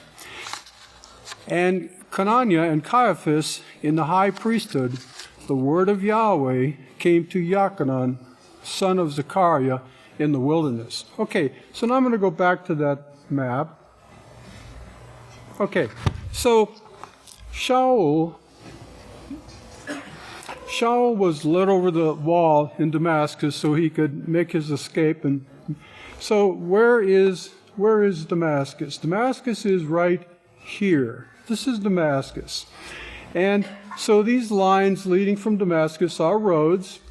Now Shaul would have traveled, going back to Jerusalem, he would have traveled down this road here across the Golan Heights, right in this area here north of the Sea of Galilee, and he would have come down to this side of the Sea of Galilee, to the city of Tiberias, named in honor of the emperor, and then he would have, and so this was Abelin, this was, and then he comes into the territory of Galilee under the control of Herod. So I'm going to switch down to the middle of the country now. So here we are at the Sea of Galilee, and the Sea of Galilee. And then he probably came down this road here, directly down to Jerusalem, which is right about here, I believe. Now, right here is Jerusalem. Okay, so now notice he came past a city called Ephraim, and we're going to talk a little bit about that because the prophets talk about Ephraim. So he came back to Jerusalem here. And just some other points here. Here's Qumran, where the Dead Sea Scrolls were found. Here's Jericho, and children down here is Jaffa. That's where our plane took off from. And but you can see the physical features of the map as if you were flying overhead. Now, scrolling down to the bottom of the map, this is Judea here, which Pontius Pilate was the ruler, the Roman ruler over Judea. It's called Judea here. It's Yada in the book of Yahweh. And so that area is right down here. Here's Gaza, modern day Gaza, where there's a lot of trouble today. And so that's, and here's Jaffa, Tel Aviv. This is where Ben Gurion International Airport is, the main airport in the nation of Israel. Okay, so let's look at, now one other point about that map, Palestine under the Herods. Pastors talked a lot about the Herodians. They were the rich ones. They were the ones who could afford their own armies. So this was Palestine under the Herods, the title of this map, from 4 BY to 44 AY. Okay, Damascus is the capital of the Syrian Arab Republic. It is also the country's largest city. Following the decline in the population of Aleppo, Syria, due to the war there, which started in 2011, the Syrian Civil War, due to the battle for the city, it is Damascus is colloquially known in Syria as Ash-Sham and titled the City of Jasmine. It's a very beautiful city. It's an ancient city, modern and ancient combination. It's a very beautiful city.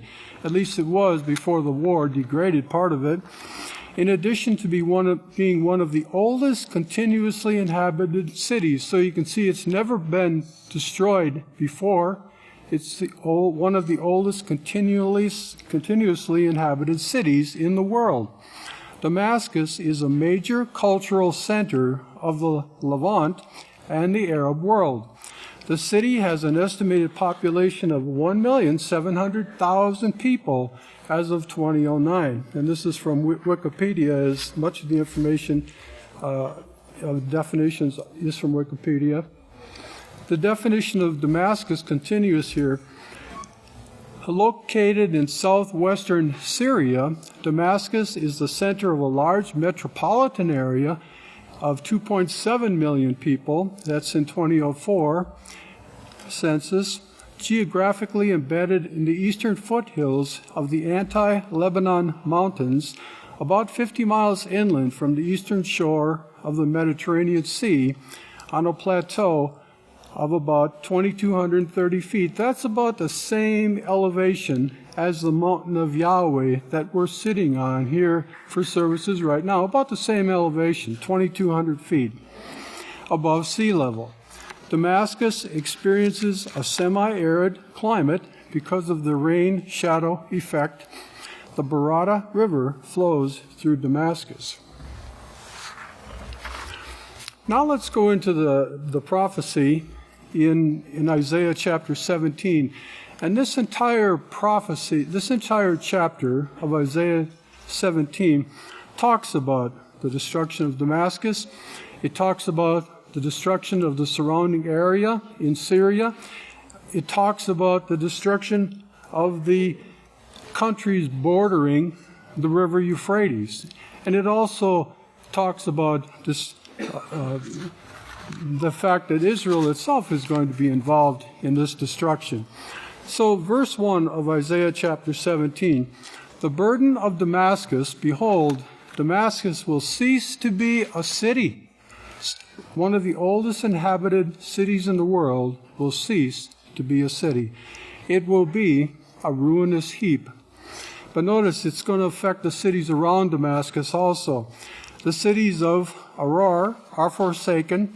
They will be for flocks, which will lie down, and no person will make them afraid, because there aren't going to be many people there anymore. The fortress will also cease from Ephraim. We'll learn a little more about Ephraim as we go along here. The kingdom of Damascus, the kingdom from Damascus, and the remnant from Aram, Syria, they will be like the glory of the children of Israel, says Yahweh of hosts. In other words, it's going to affect the children of Israel also, the nation of Israel. In that day it will come to pass that the glory of Jacob, speaking of the 12 tribes of Israel, that the glory of Jacob will be made thin, not wiped out completely, but made thin, and the fatness of his flesh will grow lean. Now, one of the cities we read about here in verse 3 of Isaiah 17, the fortress will also cease from Ephraim. Let's learn a little bit about Ephraim. The city of Ephraim, or in the wilderness, or Ephraim in the wilderness, is a city or village in Judea, or Yada, referred to in the New Testament, and the message of Yochanan, or John, and the scripture we're going to read is Yochanan 11:54.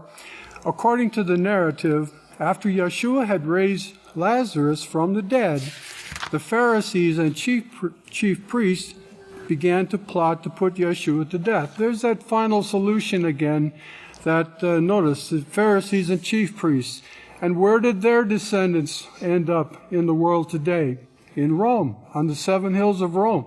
So the final solution that they applied with respect to Shaul and Yochanan the Immerser and Yeshua, they still consider that as an option today in dealing with the people of the world who don't worship Mother Mary, for example, as pastors pointed out. So Yeshua, retired to Ephraim with his disciples to stay there.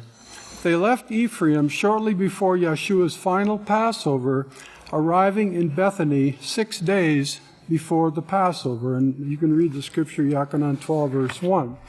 So the definition of Ephraim continues here. Ephraim lay in the wild, uncultivated hill country, only 13 miles to the northeast of Jerusalem. And this is the way they describe this city, perched on a conspicuous eminence with an extensive view. So Yeshua, from the hills of that city, Ephraim, if the Romans would have sent soldiers looking for him, he could have seen him coming. Because I'm sure it says there was an extensive view from the city of Ephraim. Between the central towns and the Jordan Valley, it is probably the modern Palestinian city of Tebeh. And the scripture here which talks about Ephraim, Yochanan 11:54, because of this persecution, and I have a 10-word definition for persecution: pursuit of an individual or group with intent to harm. Persecution. Because of this persecution, Yeshua no longer walked openly among the Yadaim, but withdrew from there into the country near the wilderness to a city called Ephraim. He remained there with his disciples. So going back to Isaiah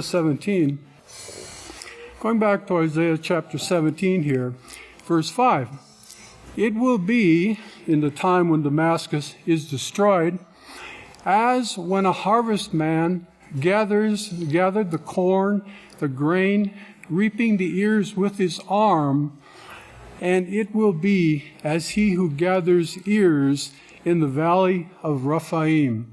So, you gardeners, you farmers, picture gathering of crops from the fields, from gardens.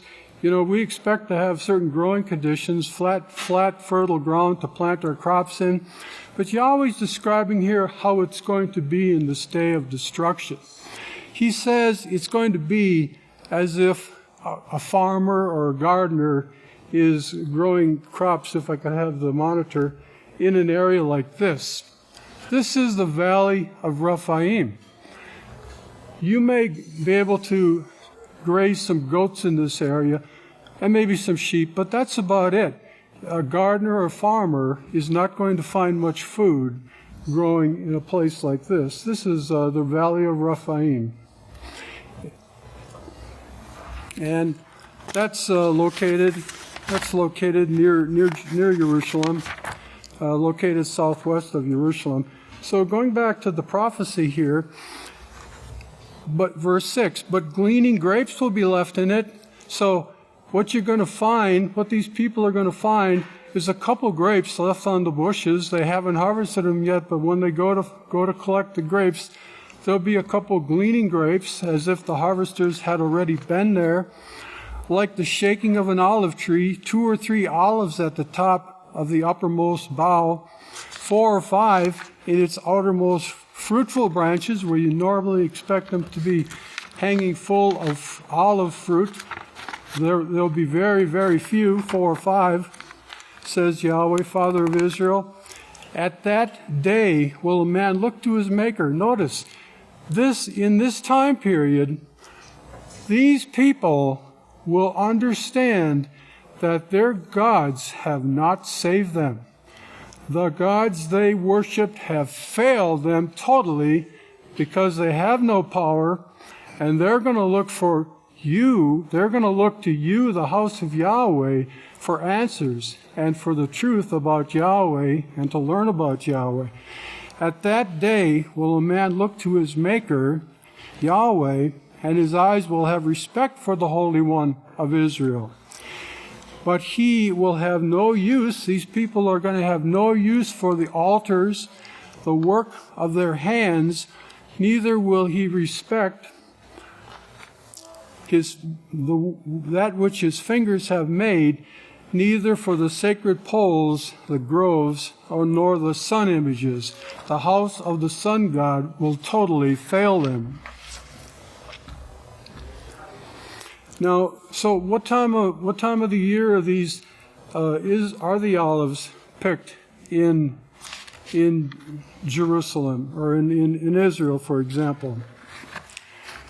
This is from GoogleIsrael.com. October, November is the perfect time to catch some olive picking in Israel.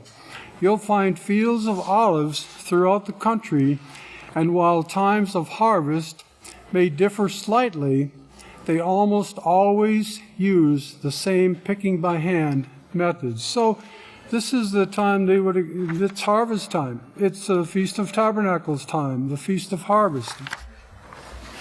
So let's go back to Isaiah chapter 17 here and look at verse 9. This is the day we're talking about when Damascus will become a ruinous heap.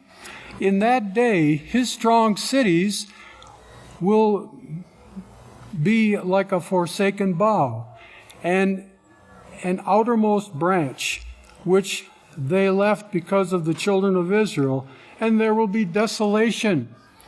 Because you have forgotten the Father of your salvation, and have not been mindful of, remembered the rock, Yahweh is a rock of your strength. Therefore, in the springtime, you will plant pleasant plants and set out strange slips, imported vines. It's going to seem like a normal agricultural year. You're going to plant, as it says here in verse 11, in that day you will make your plants grow, and in the morning you will make your seeds to flourish. But, the harvest will be a heap of ruins in the day of grief and desperate sorrow. So, the possibility I see here is that destruction may come suddenly in mid to late summertime, when you would expect there to be something to harvest, but there's very little food to find because of the destruction that has occurred. In Isaiah 17, verse 12, woe to the multitude of many people. So this is a time of war. These next scriptures, they talk about rushing armies, people going to and fro in desperate times here. Woe to the multitude of many people who make a noise like the roaring of the seas, peoples, nations, and woe to the rushing of the nations that make a rushing like the rushing of mighty waters, mighty armies going at each other. The nations will rush like the rushing of many waters, but Yahweh will rebuke them, and they will flee far off and will be chased like the chaff of the mountain before the wind, like a tumbleweed before the whirlwind. Verse 14, then behold, in the evening, trouble. Before the morning comes, he is no more. In other words, destruction upon these armies of the nations. This is the portion of those who plunder us, the allotment of those who rob us. Now, this next series of articles, we're talking about Damascus, and we're talking about the problems in Syria right now, the warfare that's going on there, and it's been going on since the Syrian Civil War started in 2011. Now, this article here, it's about 3 weeks old. It's from Russia Today, and it's titled, Syria Threatens to Strike Tel Aviv Airport Unless United Nations Security Council Acts Against Israel's Impunity. I think this is an interesting article because, first of all, if Syria would send several missiles or whatever that would strike Ben Gurion International Airport in Tel Aviv, there would be serious ramifications to the nation of Syria, and Damascus in particular, which is the capital of Syria. So this article here, it's a current article, and it shows it's the words of the Syrian ambassador to the United Nations here. But the article starts, Damascus has threatened to exercise its legitimate right for self-defense against Israeli aggression and target Tel Aviv airport in a mirror response unless the Security Council puts an end to IDF, which means Israeli Defense Forces, intrusions into Syrian airspace. Apparently fed up with years, since 2011, of Israeli impunity in the Syrian skies and regular strikes carried out in the vicinity of Damascus International Airport, Syria has threatened to retaliate in explicit terms. Now, these are the words of Dr. Bashar al-Jafari, Syria's representative to the UN. Isn't it time now for the UN Security Council to stop the Israeli repeated aggressions on Syrian Arab Republic territories? Syria's permanent representative to the UN, Dr. Bashar al-Jafari, said on Tuesday. Or is it required to draw attention to the war makers in this council by exercising our legitimate right to defend ourselves and to respond to the Israeli aggression on Damascus International Civil Airport in the same way on Tel Aviv Airport? He's threatening the airport, the main airport in Israel. Airstrikes against alleged Iranian targets, and that, if you read the current articles as of yesterday, that's what the Israelis are worried about. They're worried about the expansion of Iran's authority or influence in the region in Syria, and they're worried about Iran obtaining nuclear weapons. So airstrikes against alleged Iranian targets in close proximity to Syria's busiest airports have become a norm for the Israeli Defense Forces, IDF, whose former chief of staff openly confessed last month to running a large-scale bombing campaign in Syria for years. This man, retired chief of staff now, he said last year, 2018, they dropped about 2,000 bombs in Syria, on Syrian territory, and some of them in the vicinity of the Damascus airport.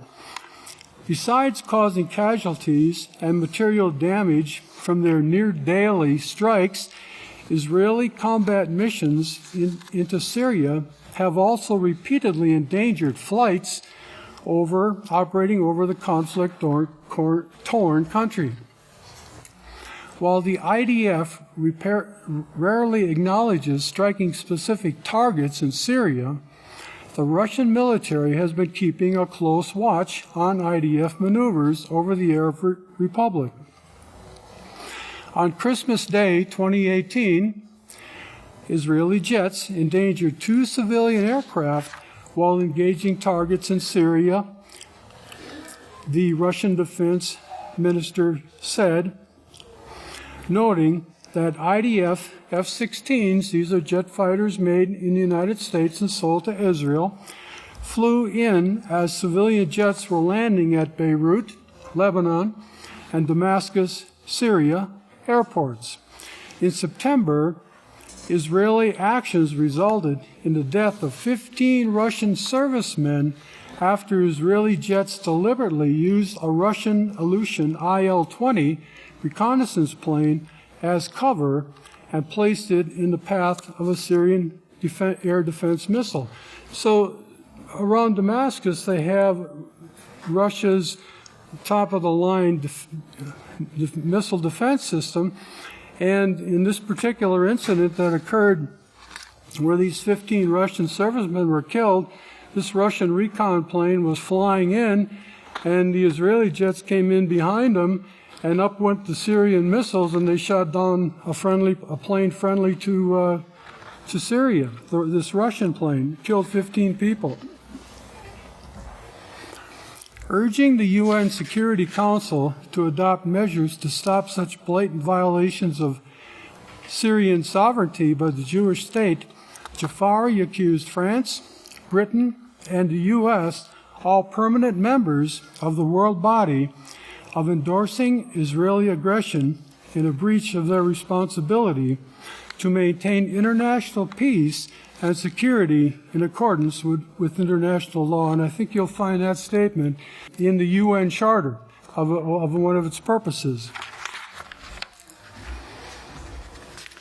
And the article continues, Syria threatens to strike Tel Aviv airport unless United Nations Security Council acts against Israeli impunity, placing little faith into Western intentions to bring long-awaited peace to the country. The diplomat noted that Syria plans to restore full sovereignty over its lost territories, including the Golan Heights, which Israel continues to occupy. And Israel annexed, after conquering or taking control of the Golan Heights in the 1967 war, they annexed it to their property, to their land in 1981. But as you notice here, what this Syrian ambassador is saying, he says the restoration sovereignty of the occupied Syrian Golan is a permanent right of Syria that is not subject to negotiations. Now I'd like to go to another prophecy that talks about Damascus in these last days. And this is Zechariah chapter 9 and verses, we'll start out here with 1 and 2. The prophecy of doom, Massa, burden, of the word of Yahweh against the land of Hadrach. Hadrach, a Syrian deity. I believe the scholars say that Hadrach was a deity. And upon Damascus it rests. For the eyes of men and all tribes of Israel will be upon Yahweh. So when this destruction occurs to Damascus, the end is then. And it's then. That's the end of the 3.5 years. That's how I understand what this prophecy is saying. And Pastor brought this out in his sermon from 8/11 of 2018. That's it. The end of the 3.5 years at that time, or around that time. For the eyes, because at that time, they're going to turn to Yahweh. They're going to look to Yahweh's established work for direction, for answers. For all the tribes of Israel will be upon Yahweh. And these other cities around Damascus here are under this same prophecy of doom against Hamath, against which also borders Damascus, and Tyre and Sidon. So Lebanon, the countries along the Euphrates River, they're all going to be affected by this. So the word rest here is Hebrew word 4496, and it means repose. It means peacefully. It means consolation, matrimony. It means, and some of the words that this word was translated in other scriptures here, comfortable, ease, quiet, rest, still. And we're going to read some of those scriptures. So you see the context of the word rest, the conclusion, the end. In Zechariah chapter 9, verses 8 through 10, this continues from Zechariah chapter 9 here. Yahweh says, "Then I will encamp around my house, the house of Yahweh, like a guard against those who march in and out. No more will an oppressor overrun them, for now my eyes are watching over them. Rejoice greatly, O daughter of Zion, for shout for joy, O daughter of Jerusalem. Behold, your king, Yeshua, comes to you. He is just and having salvation. Yes, he does. He has salvation when he comes to us this time. Lowly and riding on a donkey. Yes, his apostles, and you can include the apostle Shaul in this. He was a servant of Yeshua in that time. And on a colt. This is speaking of us, the house of Yahweh, the foal of a donkey. So this is speaking of Yeshua and the work that's being done in his time and in this time period we're living in right now, these last days. In verse 10, I will cut off the chariot from Ephraim. No more war machinery functioning in Israel either at this time, and the horse from Jerusalem, the battle bow will be cut off. He will speak peace to the heathen, and his rule will be from sea to sea. Speaking of Yeshua here now, and from the river Euphrates, where all this destruction will occur, to the ends of the earth, to the entire earth. This applies to in the day when this rest comes. Now, some of the scriptures that use the word rest, I read these so that you can get a sense of the rest that's being talked about here. 1 Kings 8:55. Then he, King Solomon, stood and blessed all the congregation of Israel with a loud voice, saying, "Blessed be Yahweh, who has given rest to his people Israel, just as he has promised. Not one word has failed of all the righteous promises he made through his servant Moshe." These were the words of King Solomon back then.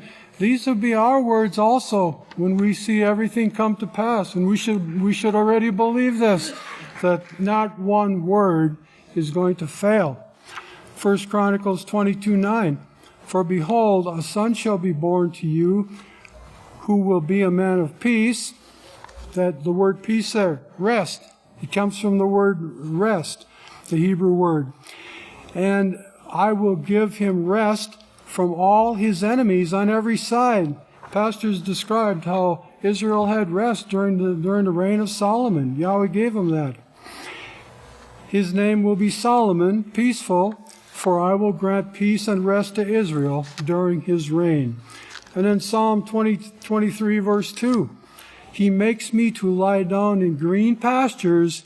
He leads me beside the still, the restful waters. That's coming. We're going to see that after it's all over with. Continuing with scriptures that use the word rest, Hebrew word 4496, Psalm 95 verse 10.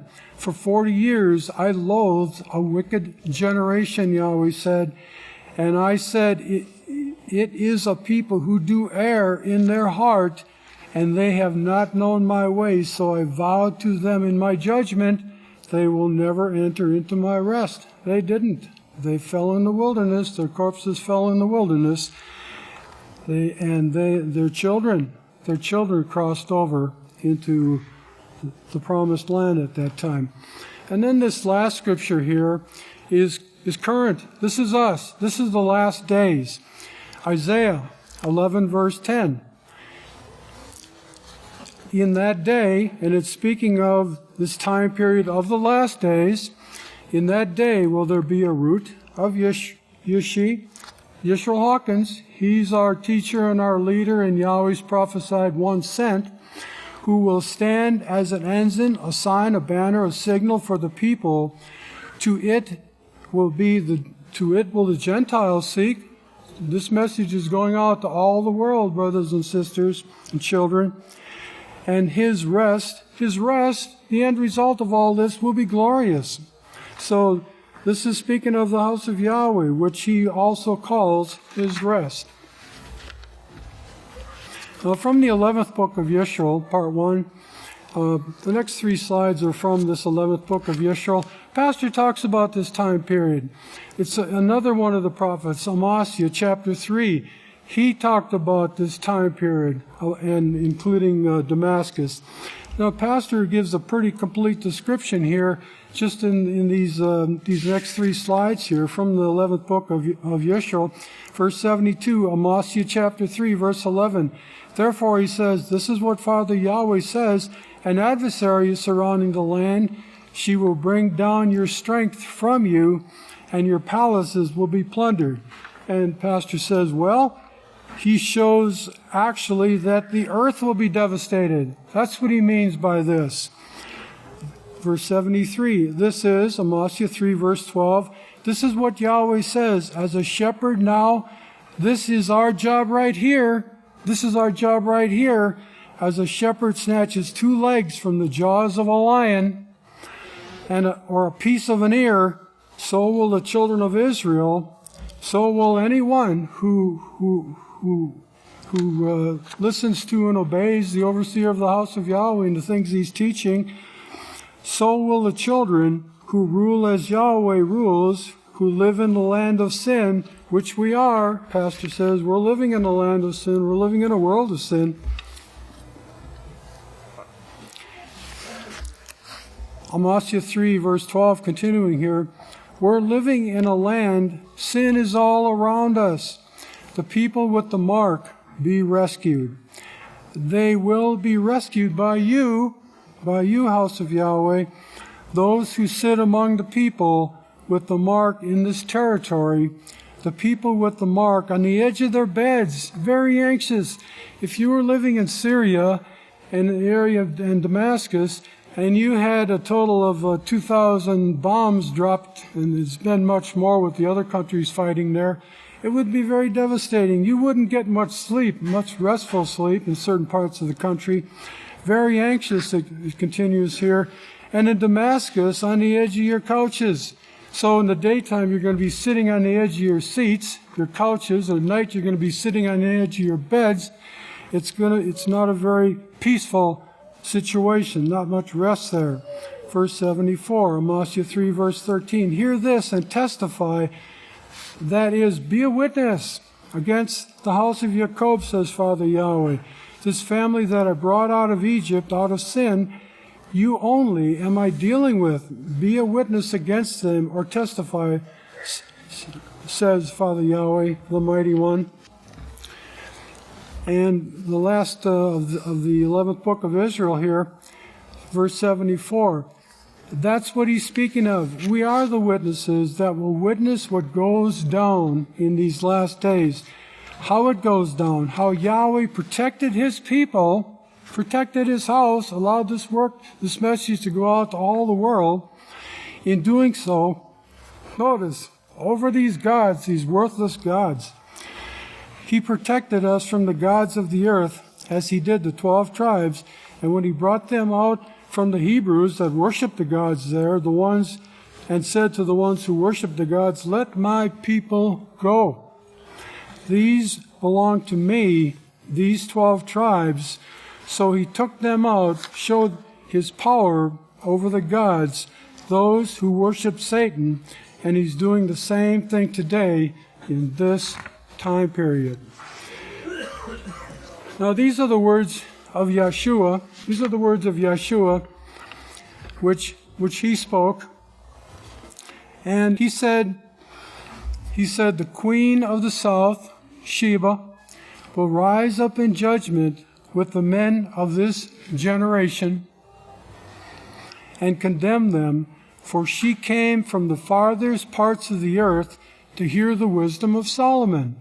And we saw and we've read, you can read in the book of Yahweh how wise Solomon was, how the nation of Israel had peace during his time, peace and unity, and everyone was joyful in their work, and they had rest from their enemies. So he was a great man. Yahweh blessed him greatly, gave him everything. He gave him treasure, but more importantly, gave him wisdom and understanding. And behold, notice Yeshua said here, why the Queen of Sheba is going to judge that generation, because she came to listen to the wise words of Solomon. But Yeshua concluded here, he said, and behold, one greater than Solomon, speaking of himself, is here. But did they listen to Yeshua? No, they didn't. So my words here, Yeshua Messiah is greater than Solomon. Yeshua Messiah and the branch, Yisrayl Hawkins, will lead the house of Yahweh into the promised land, into the fulfillment of the prophecies in these last days, and give us rest in a time period when Damascus will cease to be a city. Now,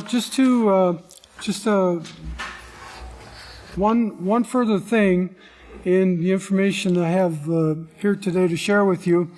This is an open letter to the people of Damascus. An open letter to the inhabitants of Damascus, and it's dated today. And so, if there are some people in Damascus, some people in Syria, some people in the areas along the river Euphrates there, who are hearing this service here from the house of Yahweh, this is an open letter to the inhabitants of Damascus, Syria. 2,000 years ago, a Roman citizen and Pharisee named Shaul came to your city, Damascus. Shaul requested and received letters from the high priest in Jerusalem, authorizing him to go to Damascus to arrest anyone who worshiped Yahweh and Yeshua, who is Messiah. As Shaul journeyed near Damascus, he was suddenly surrounded with a blaze of light from heaven. He fell to the ground and heard a voice saying to him, Shaul, Shaul, why do you persecute me? Shaul said, who are you, ruler? And Yeshua said, I am Yeshua whom you persecute. Fierce are you with the unruly prodding rod.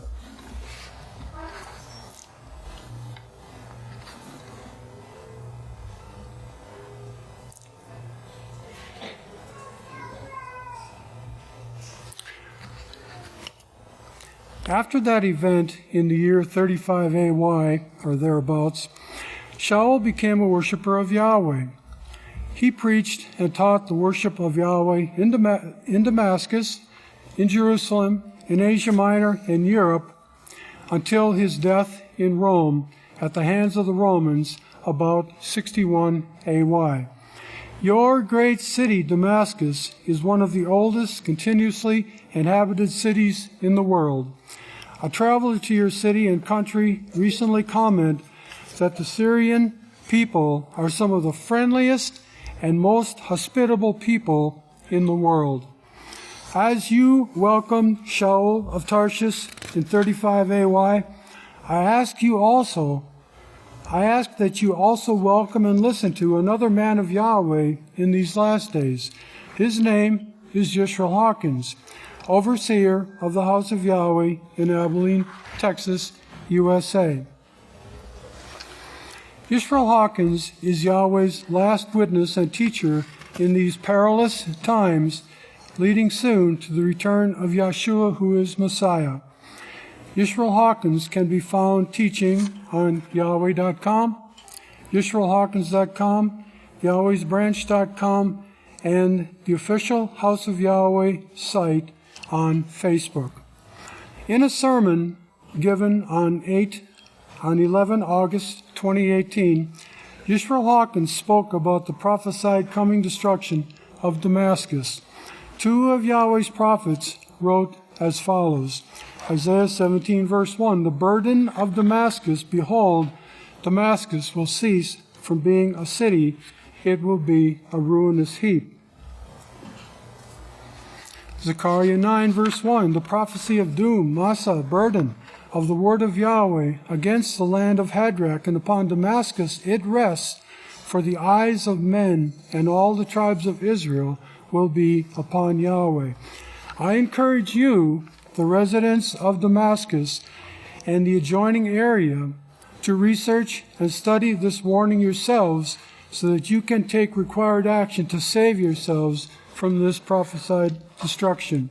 The book of Yahweh reads in Isaiah 34:16, search out the book of Yahweh and read, not one of these will be neglected, for it is written, Yahweh is their shepherd, they shall not want, for his mouth has commanded it, and his spirit has gathered it. Not one of these words Yahweh has inspired to be written in the Holy Scriptures will fail. May Yahweh bless your understanding, seed and servant of Yahweh's last witness, Yisrayl Hawkins.